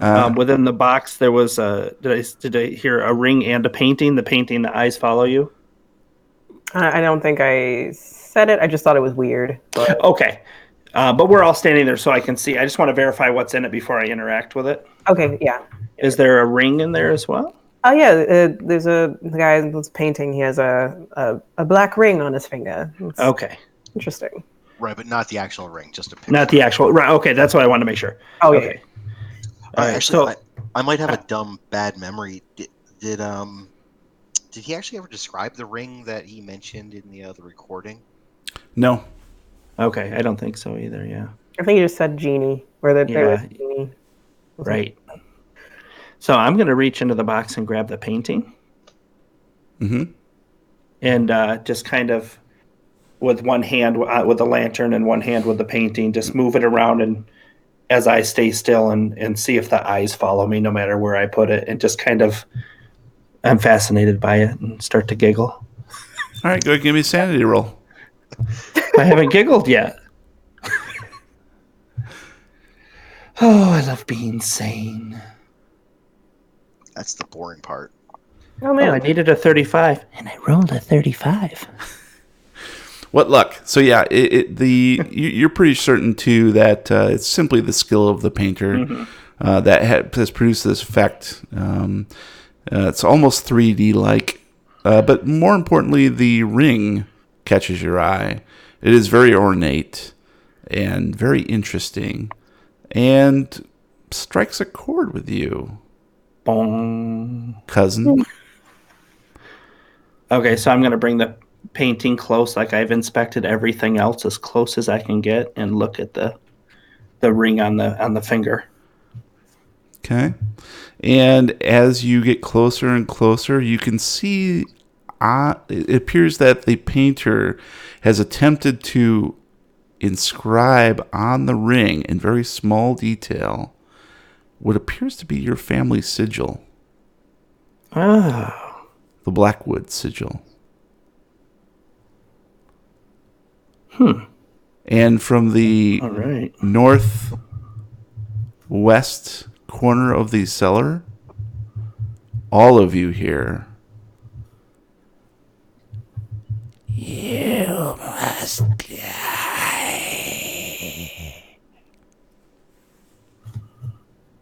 Mr. Hughes, was that you? Um, everyone heard that, right? Like, it wasn't. I heard it too. Okay, I promptly move into this corner. I know I'm getting trigger happy, but I draw the gun and point it towards that direction. And Good.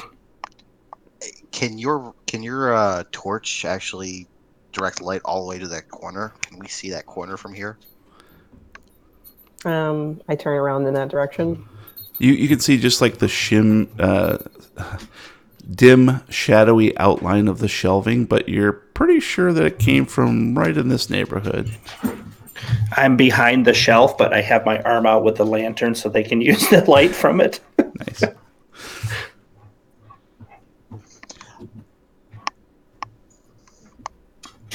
Just coming from the character's point of myself, like, is it even remotely possible that I can blame this on like wind or creaking boards or any just trying to think of an excuse of why I don't see anybody there? To dismiss it. Almost an answer. The trap door closes, slams shut. Mr. Hughes, was that you? I heard I didn't do nothing. I move into this corner. Okay. I think maybe we should leave.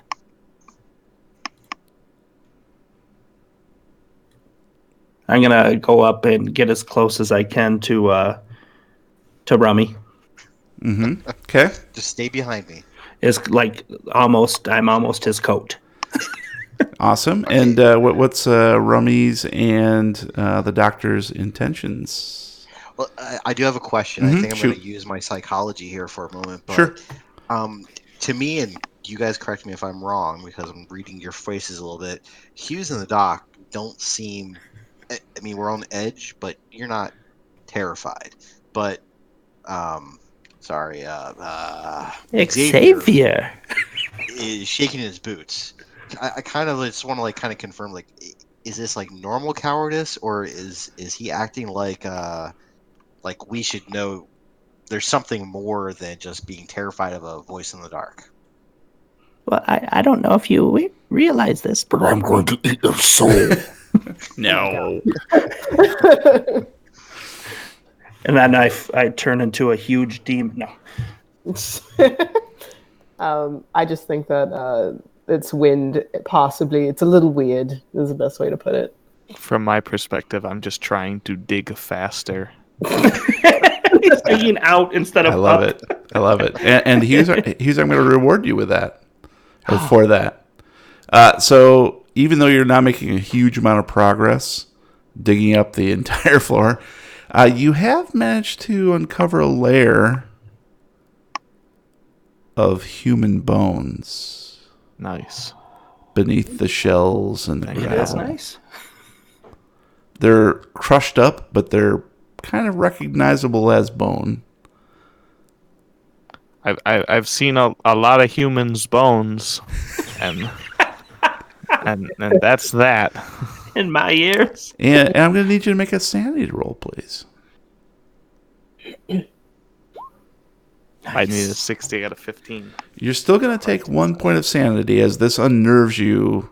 But I just said I've seen a lot of humans' bones. It's his hobby. It's probably the combination of the shelf, the trapdoor, and the fact that you're sort of... Now you're in the darkness because there is no light coming through the pantry door down to the ladder. Okay. Oh yeah, he's in pure darkness at this point. At this point, he is. I Yep. forgot about that. Yep. I just like the image of him at the very last sliver of light discovering these human remains. Slam. Only going a little bit insane over it. Just a teensy bit. So are we? I'm gonna. Oh, they're moving. I'm gonna keep sticking as close as I can to. Hey, get back here. As close as I can to Rummy. Mm-hmm. Doctor, did you hear the voice? Yes, I did. That was. What was the voice?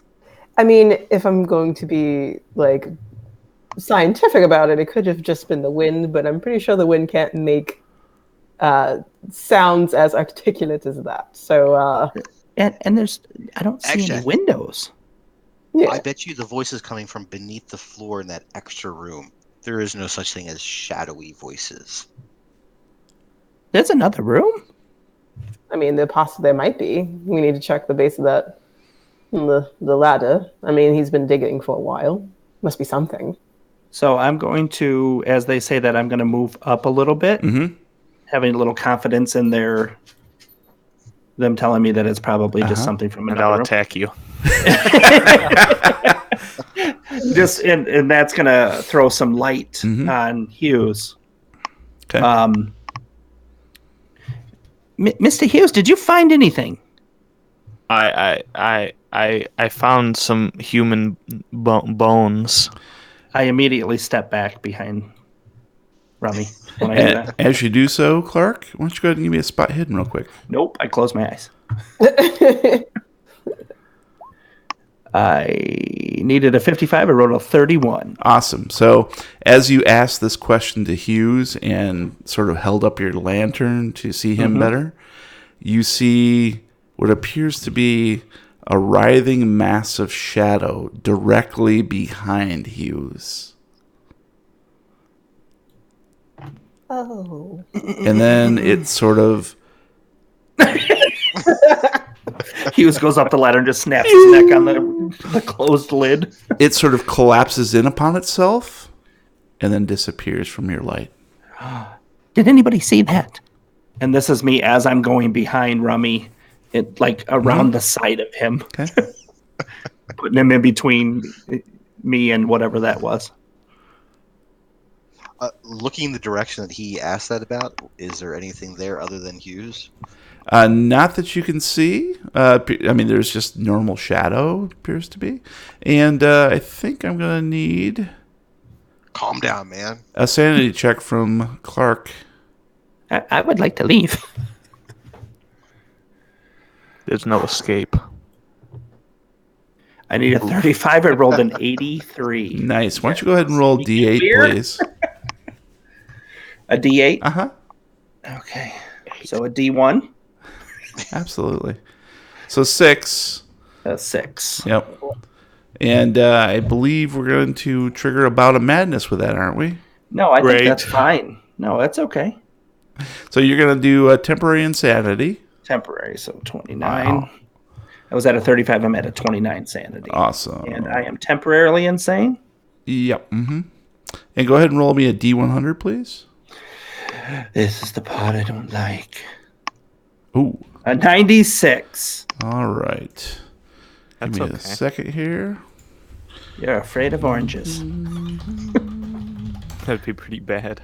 It would be bad, especially in the cellar. Wait. Could be an unnatural fear of paper. Right? Exactly Oh. right. Right Yeah. there inside you, Jack. Or shells. Go on. I'm standing on them. Or shells. They're everywhere. So, Clark, you're pretty convinced now that Hughes has summoned this thing. He is the wizard.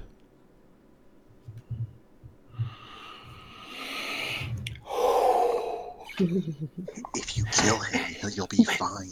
We have to get out of here immediately. Mr. Hughes he's the wizard. He's gonna kill us all. We have to leave now. Use your gun. Use your gun. Hughes Give it to me, I'll use it. things, but I try to reach for his gun. I smack him. Just stay away.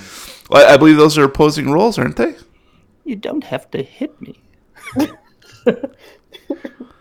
So let's do I'm gonna roll swim. Yeah. I think it'd be it's going to be a fight back from Rumberger for sure. Yeah. And so for you, it's just going to be probably an unarmed attack. Okay. Yeah. Yeah, Although I'm not attacking, I'm just No. reaching for It's the just gun. Okay. we know what you're doing. Got it. I needed a 40. I rolled a 79. Okay. I need a 45. I rolled a 68. Yeah. You easily just keep him away from you. That's right. And yeah. So, but clearly, Clark is starting to lose his grip. I grab as tight as I can onto Rummy's jacket at the lower part and just hold with a death grip, my knuckles whitened. And this is the first thing I can't hear all night. What? Huh? What's going on? I don't know. All right, you guys ready to clap to get this started? Yikes. Yeah. So, how about you, Hughes? You want to do anything? Summon another demon. As I'm kind of losing it, I just keep jabbing into the shells because you gave me a shovel and we know there's a thing underneath, so just keep trucking away, going down. Cool. Awesome. And Rumberger, how you dealing with? Actually, Doc, why don't you have a trowel that you picked up? Yeah. Can you give that to Hughes? Maybe it'll be better than that dagger. I thought he was using a shovel.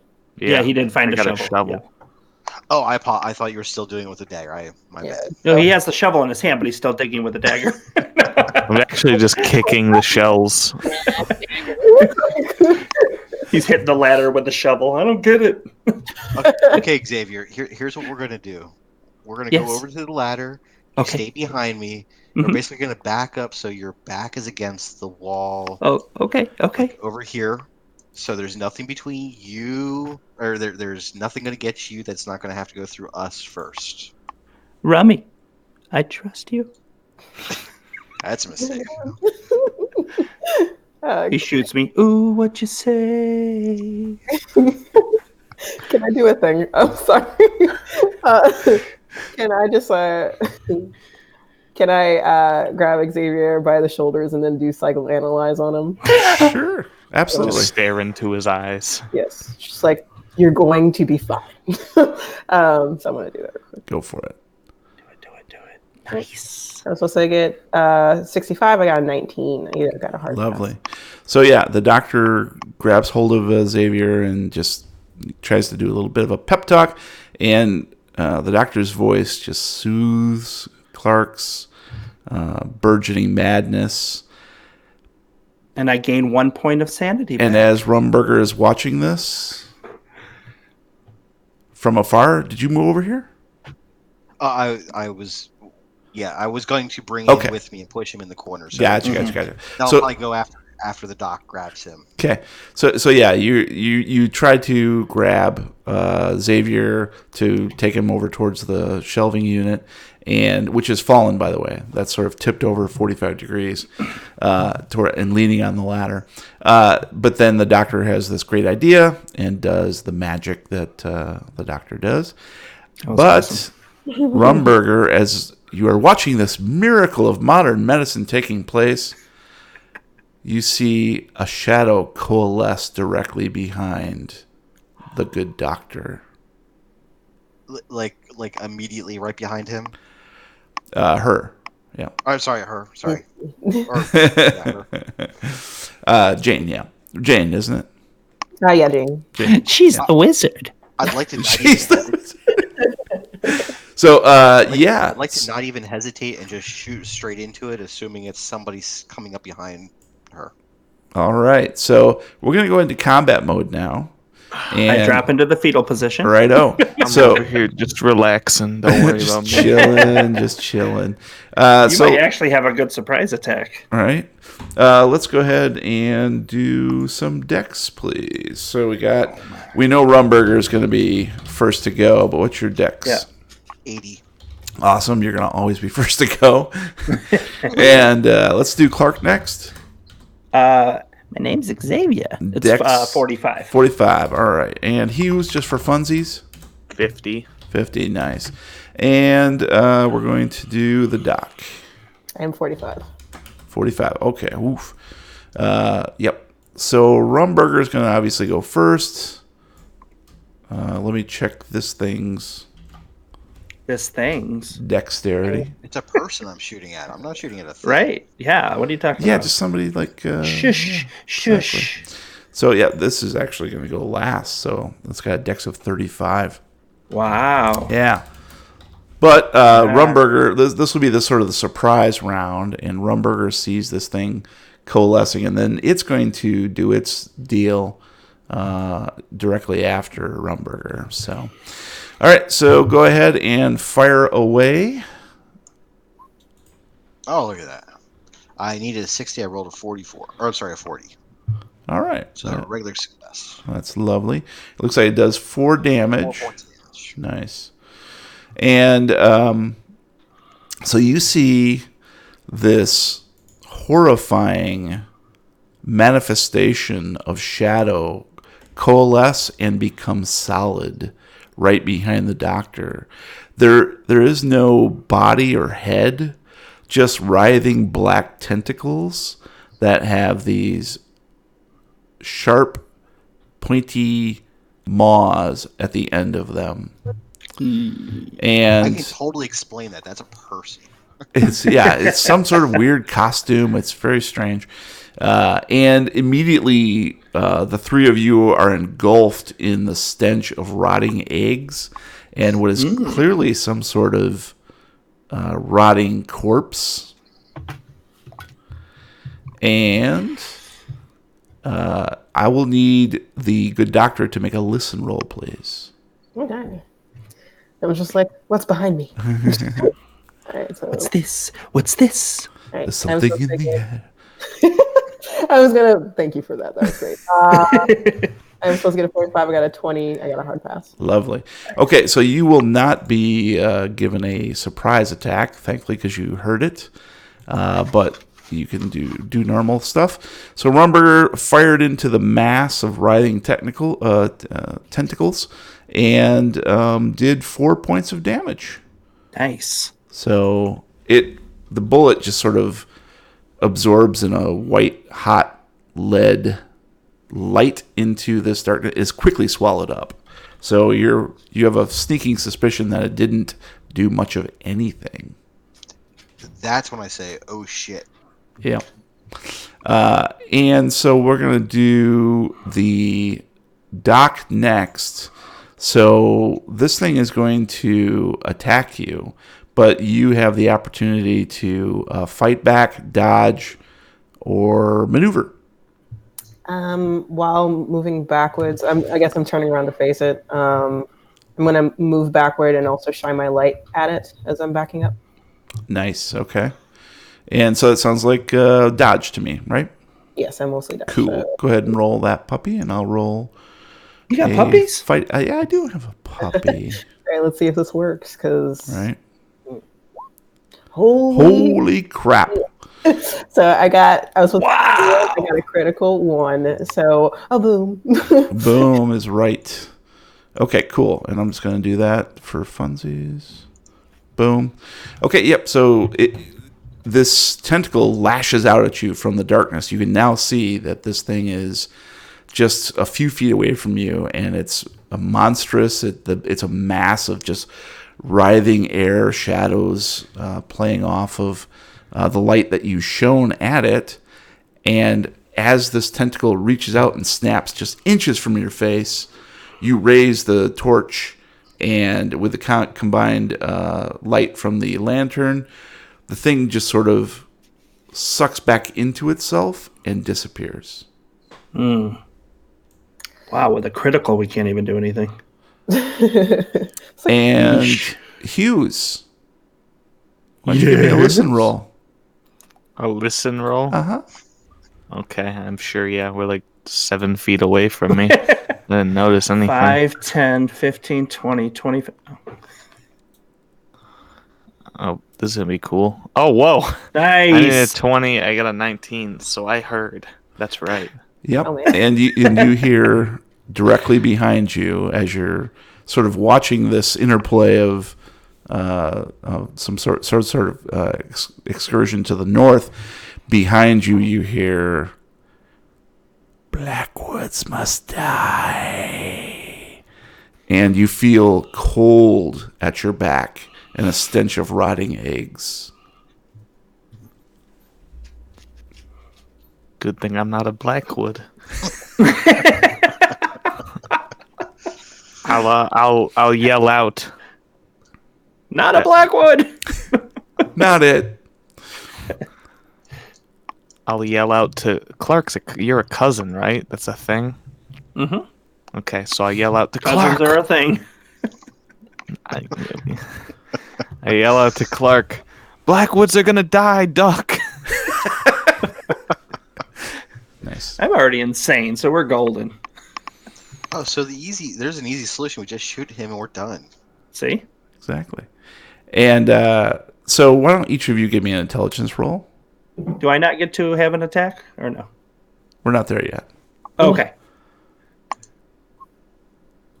Can I do it? Who's each of us? Everyone? Yeah. Sure. Well, I think Who We has all the- got hard Are you successes. kidding me? It looks to me as if Clark, which is appropriate, has the best success. A hard success. Needed 50, rolled an 11.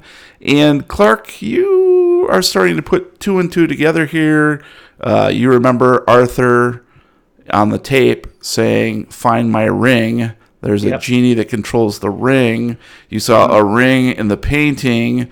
So the wizard. There's some ring around here. It's around the rosies. Look for rosies. And, along with Hughes' also hard success, and Sade's hard success. This is awesome. You guys all sort of put together that the ring is probably in the floor somewhere. Who brought the metal? Why I was detector? digging. So, yeah. All right, so where am I? Am I over here? All right, so we should try to find that ring. Would it be around where the body probably was? That's a good idea. We got to find the ring. In the middle of combat. Yes. We kinda Yeah, speaking got of which, I pulled a should bit. probably add something here. I want to fight. To fight. Hey, Hughes, did you find a way down to some other room down here? Apparently not. It didn't matter how hard I dug. I never found the way down. In the end, it doesn't even matter. In the end, it doesn't even matter. Why doesn't somebody check the trap door to make sure we can get out? Oh yeah. Well, we're sort of still in combat mode here, so we're going to continue along. Yeah. So you guys have all had this revelation. Okay. Okay, you all simultaneously have had this revelation, and Hughes yelled out to Clark, "Duck!" and behind Hughes is the creature. Ooh, so it moved. Yes, it moved, and you're starting to understand, particularly the doctor, that somehow it moves within the shadows. Although I don't know if there's any sort of scientific correlative to that, but I am silently fascinated. That's the best way. It's just like, nice. I'm scared out of my mind, but that is also very fascinating. Very lovely. So we're going to move to Hughes. This creature's right behind you. What would you like to do? You can either fight back, maneuver, or dodge. I will dodge. So you're going to try to run away? Yep. Go for it. I need Nice. a 35. I got a 16. That's a hard dodge right there. That's a lovely dodge, if I do say so. Let me see if I can do better than that. Hopefully.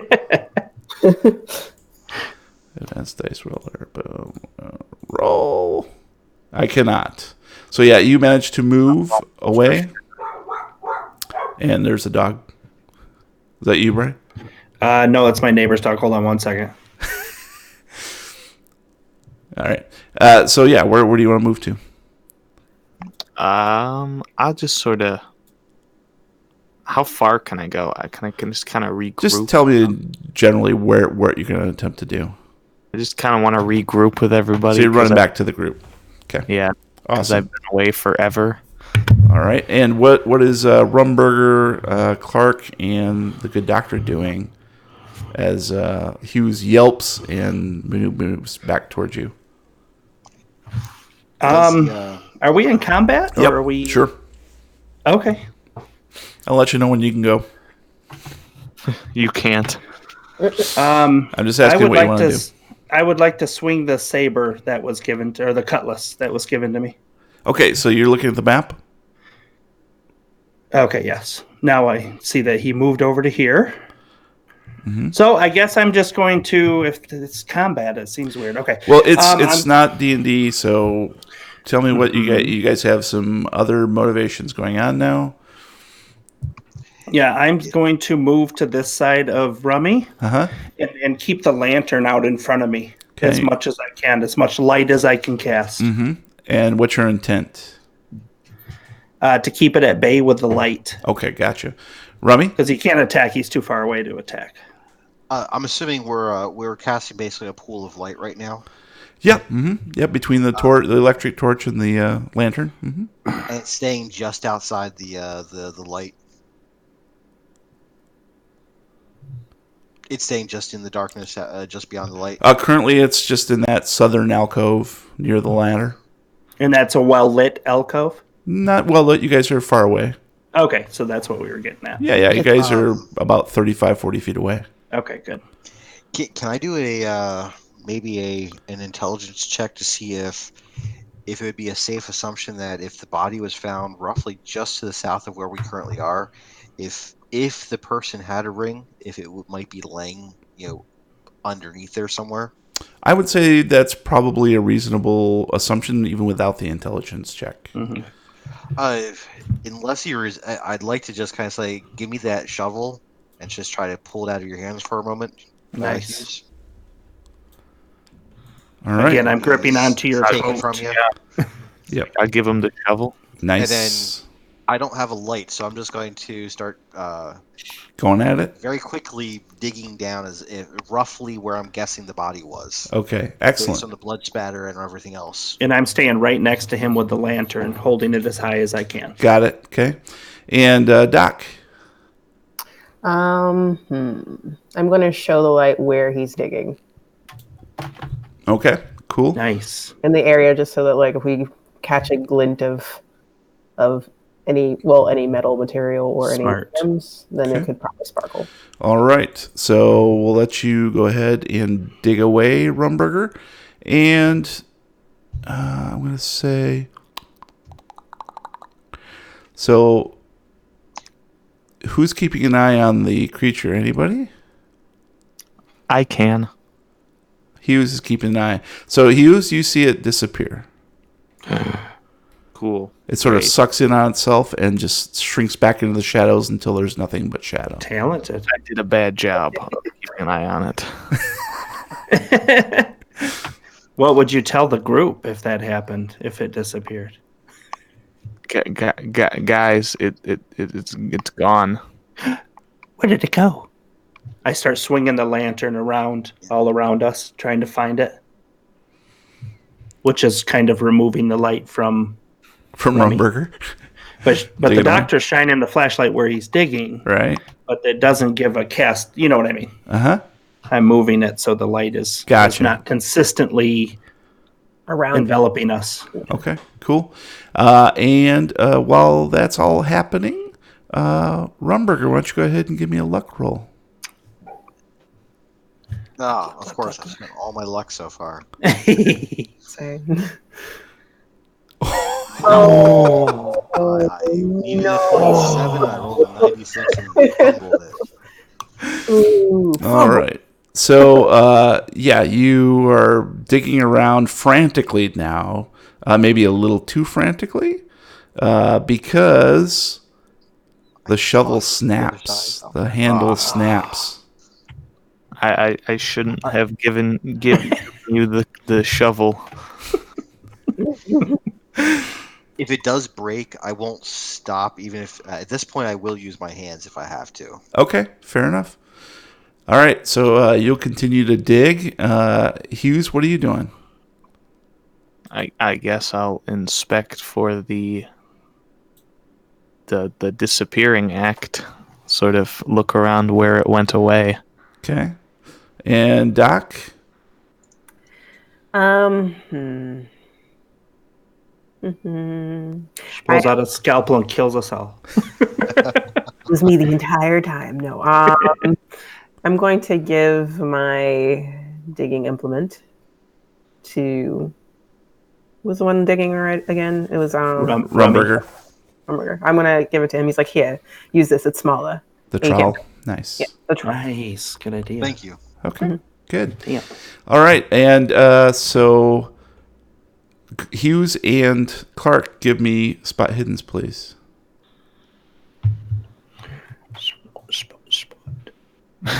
Ooh. I need a 40 against 77. I need a 55. I got a 7. That's an extreme success. Okay, so the doc pulls out the trowel and hands it to Rumburger and says, here, this will be a little bit easier to use. And immediately behind her from the shadows, as she leans forward, appears the creature directly behind her. And Clark sees it immediately. Hughes has no idea. Clark, you want to do anything with your information? Clark? Sorry. Yeah, I'm gonna. Okay. How close do I have to be for combat? Just tell me what you want to do. You know how far you are right now, so just you tell me what you're doing. I'm a bit insane. True. Please keep that in mind, everybody.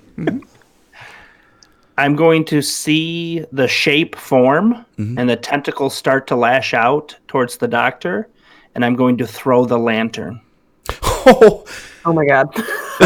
Get away from her! And throw the lantern. Oh boy. Okay. So yeah, go ahead and give me a throw roll. Right? That's a skill, isn't it? Sure. Just as long as you don't throw it at the wizard. But the doctor's the wizard.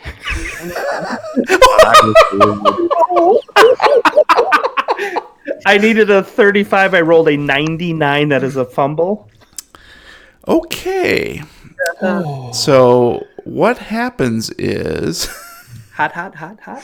You reach back to sort of rear back to throw the lantern, and the kerosene dribbles onto your hand, and your arm catches fire. I have more light. And immediately the cellar is filled with the stench of burning flesh. Better than And the eggs. the good doctor hears directly over her shoulder, I smell Blackwood blood in you. Ooh. What? Like I turn. Do I turn around to that? Like what is? Absolutely you do. And you see the creature, and he lashes out at you.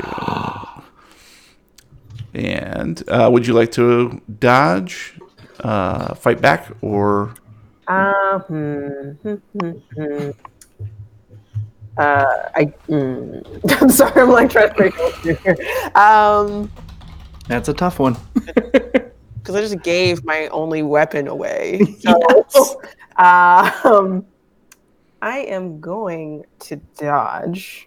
All right, go ahead and roll Nice. that. Yeah. Fuck.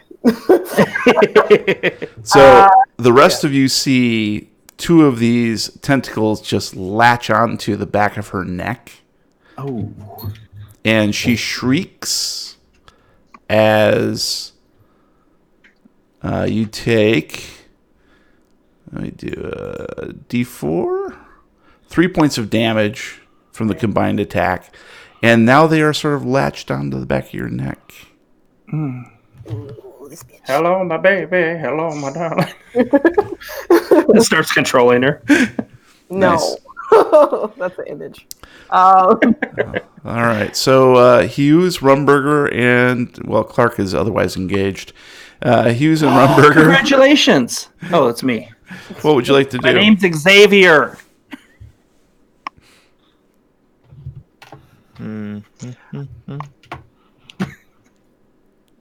I'll sort of try and help him put the fire out in his arm. Hot. Okay. Take a swing at it with your arm.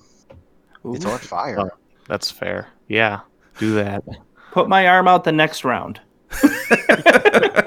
You'll live, Nice. maybe. He only needs one hand, so Right? I'm going to continue digging. Okay. Finding the ring is more important than your arm. Nice. True. I agree. Cool. And so Hughes and Clark, have you decided if he's going to take a swing at the thing with his lit arm, or are you going to try to put it out? I've decided for him he's going to take a swing at it. Nice. And Hughes, what are you doing? I will. I don't You gonna hum a tune? help. I don't have any good skills. While he's doing that, I'll swing my baseball bat at it. Nice. Okay, so you're going to close in on it and try to detach it from the good doctor. So, Rumberger, why don't you go ahead and give me a luck roll, please? You know the drill. Come on. Oh no. Needed Spend a lot. 27 Oh, wait. out of 78. Yeah, that's you're not finding anything so far. The trawl's helping quite a bit, so thanks, Doc. But other than that, yeah, go ahead, Clark, and swing away with your lit arm. So I step in. Actually, wait. Yeah. I can push that roll, right? You may. Do it. I'm just going to I was scooping with the trowel, Yeah. and I'm using my other hand. I don't care if it's cutting up on the shelves and stuff. Just pushing it all away to get down as far as I can. Nice. Go ahead and roll. All right. Wait. 27. No, you can't spend luck on a Can't pushed spend roll. on a push. Shit. Okay, sorry. Nice try, though. Severed an artery. Exactly. 27 right at 48. Now, you will take 2 points from what you find is a jawbone. And unfortunately, in your frantic digging with the trowel, you do it much damage to the point where it might have been able to be identified, but probably not now. So unfortunately, Just created a ghost. exactly. So let's move along to Clark. Yes. Swing away with your little arm there, I'm buddy. going to move in, and I'm going to raise my flaming arm and scream out, "I smell delicious!" And then swing my arm in. Oh my god. And what do I roll? Unarmed? Yeah, that's fine. It's not unarmed. It's actually an arm. I needed a 40. I rolled an 8, which is another extreme. Nice. Why can't I do this in the podcast? So, Brian, what do you think? Left or right? Oh, it's got to be left. Okay, so you're going to swing with your left arm, which is lit on fire. That one's not now. on fire, though. Oh, yeah. No, I'm just kidding. All right. I swing with a good arm. Yeah, you do a couple points of damage, of fire damage. You smell like this sort of singed, burnt flesh that is dead. Okay. And you see it shrink back slightly, but it doesn't do a whole lot of damage, and it's still attached to the doctor. But your whole arm is immediately extinguished. That's what I was hoping for. And indeed, you see the flesh of your arm is not only burnt, but it's icy cold to the touch now. Mm-hmm. Yep. Hughes, moving in with your baseball bat. I got this. Peanut butter jelly time. I rolled the wrong one, but I failed anyway, so it's okay. That's fine. So you took a swing at it, but it sort of undulated away from you, and you notice that the tentacles which are attached to the dock actually elongate as the main body shrinks back towards the shelves. And the dock is going to take a nap. One more point of damage. One of the tentacles detaches, and you can feel hot blood running down the back of your neck. And why don't you go ahead and give me a Constitution roll? Oh, this is great. Okay. Hold on. Fuck. So you feel rooted to the spot. It's almost as if you have become paralyzed to a certain extent. Your mind is quite alive and still screaming on the inside. Mm-hmm. This is fantastic. I'm just like I'm just really tired, like it's draining. And just like this is how I end. But yeah, no. This. Do I do anything? Can I do anything? I'm literally just not moving. You are literally paralyzed at this point. Yeah. We're basically going to have you do a Constitution check each round, and then at that point, as long as you don't die, obviously. Scientifically, that has to be amazing, though. You know what I mean? Like it's so much fun being paralyzed. Nothing that you know of that could cause this. Yeah. All right, my so brain is just going like this is fantastic. I'm being attacked by shadows. How does that work? And then also at the same time, just almost dying and bleeding out from the neck. Great. Nice. So let's move along to the next round. And Rumberger, are you going to start us off with a luck? Actually, no, because my luck totally sucks. What I'd like to do is I'd like to toss the trowel. Basically, I kind of want to do two actions. I want to toss the trowel to Hughes and say, Hughes, dig here. But I'd like to basically try to tackle the doctor to pull her away from whatever is rooting her in place. Mm-hmm. Okay. If it means putting me between me and it, or between her and it, sure, that's what I'm trying to do. Okay, gotcha. So yeah, let's go ahead and say I think if you just leave the trowel where it is and tell Hughes to do that, and then do your maneuver, I think that's perfectly fine. Yeah. So yeah, why don't you go ahead and you should be able. I'm gonna let's say a dex roll to efficiently do that.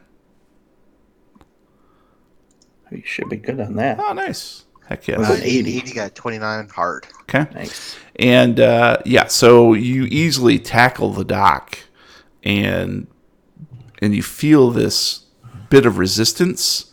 Her head sort of snaps back, and then you hear this sucking pluck sound as it detaches. The tentacle detaches from the back of her neck. You will take one more point of damage, Doc. I bet I do. And you feel the strength leaching back into your body. Nice. So maybe next round you'll be able to do something. Meanwhile, Hughes. I am I am the digging expert, Go ahead, Indiana Jones. and I needed a 58, and I got a 52. All right, so you're digging around. You find more and more bones, and you see these scraps of flesh, which, yummy. That's hot. if you can put two and two together, you're only an architect, not a doctor, Jim. But you kind of get the feeling that this might be Rosemary's body, Her baby. her baby. No, and Those are only 8-month-old babies. yes, 8-month-old Rosemary babies. For everybody gets one. Everybody gets a baby. Yeah. Oprah pops out. Surprise! But fortunately, you find a dusty black ring, very ornate. I put it on. Nothing happens. And Throw it to cousin. He's going to go all of his turns right now. And I throw it to him. Nope, I grab it back. I give it to this guy. Nope, I give it back.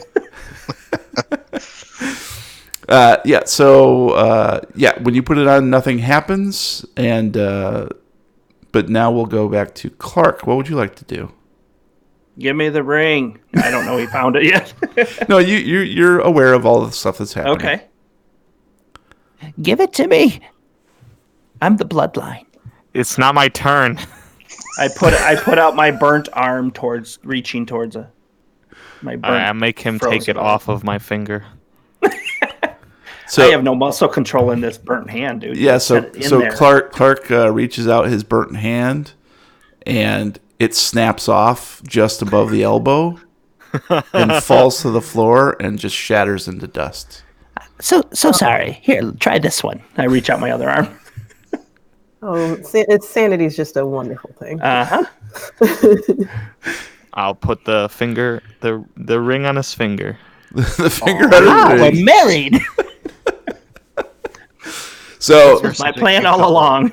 as Hughes extends the ring toward Clark's finger, you feel a wave, a blast of coldness wash over you. The doctor and Rumberger especially get the brunt of this. You can feel just ice particles start to coalesce on your bodies as you're lying on the ground just a few feet away from this shadowy creature. And as the ring is inserted onto Clark's hand, Slower. you hear just a distant scream from some unknown dimension, and the thing instantly disappears with a pop. But in the northwest corner of the cellar, you see a dim glow, and it's actually right about here. A dim glow underneath the bone and gravel and shells in the shape of what appears to be some sort of sigil. And I'm going to bring this to the forefront if I can. Hang on a sec. Yep, there we go. I'm going to do layer and map layer. There we go. Ooh. And it just glows this soft white color for just a few moments and then ebbs darker and darker and darker until it becomes shadow again. I throw the lantern at it. I think your lantern days are over, buddy. Die, shadows! And with that, you understand that the creature has been contained once again, that a Blackwood is wearing the ring, which controls and traps the creature to the sigil. And he can't take it off because you can't take off a ring with the same hand that's wearing it. Well, he doesn't have another hand to do it, so... Exactly. Yeah, exactly. He can never take it I have a off. mouth! What's he going to do? And that is the end of it. So we can say that... We can make a deal with the genie and kill him and get our 3 wishes at this point. I wish I was a Blackwood. Yes, well, thankfully you weren't the only one. Justin True. Casey's. Doc? Yeah. Blackwood. And so I was like, oh, well, just in case something happens to that guy, I'm here. But Gotta have a backup. But you died instead. I'm Oh. bleeding out on the floor currently. Yeah. So What are your hit points currently? I'm 4 out of 9. So Oof. So yeah, that would have that was been close. Yeah. critical That was- wound. Yeah. Well, should we get out of here? Doc's okay. Nah. Just hang out. All right. Yeah. So we'll leave it there, and Nice. well, you can say that you guys escaped the cellar, no issues after this point. Everything has gone back to normal, and you're able to at least return and provide the evidence. Maybe not the shadowy thing, but the fact that Hughes found remains of Rosemary, and that was part of it because her body was missing. And with more inspection, the police and the morgue and the coroner determined that she was actually killed by some sort of wild animal, not by any kind of human intervention. And Arthur is freed. Nice. So when we come out of the cellar, it's 2016? Yeah, exactly right. Okay, good. Yes, like all good Call of Cthulhu scenarios. It's the future. All right. Well, that's going to be it for this episode of the Lovecraft Tapes. We thank everybody for listening. Tonight's scenario was based on What's in the Cellar, written by John Hook and available via chaosium.com in their free stuff section. So feel free to, you guys can go there and check it out and see what you missed, which is very little. Thank you for listening. Please subscribe on Apple Podcasts, Google Music, Spotify, Podbean, Stitcher, or anywhere you download your regular podcasts. If you like what you hear, please leave us a review. Meanwhile, you can find us at thelovecrafttapes.com with links to all our recommendos and social media channels, including Facebook, Reddit, YouTube, and our Discord server, where you can chat with us in real time. See how fast I did that? that was professional. I know, it's way too fast. You can find me on Twitter at Lovecraft Tapes. Brian? Yeah, you can find Brian there. You can find me on Twitter at Brian Podcast. I'm also on Instagram at Brian Lovecraft. Gabe? And if you want to tell me how nice this was without Matt, you can find me at Lovecraft Gabe. He is home now and on his computer. He's been texting me this yeah, whole scenario. Oh, God. The same. Zach? Yeah, I just appreciate the opportunity, guys. I really do. It's been a while since I've had a chance to game with a good group. You guys are awesome. Thank you, all of you. Whoop, whoop. Nice. And It was great. Sade? Hey, and you can find me at Sade Amby Edwards on Twitter, as well as you can follow us, the Lovely Craftians podcast at the Lovely Craftians. So please follow us there. Nice. Absolutely. I'll second that. And until next time, roll for lantern throwing. That's always a good one. That should be a skill. That should be Specifically lantern throwing. exactly. All right. So I have.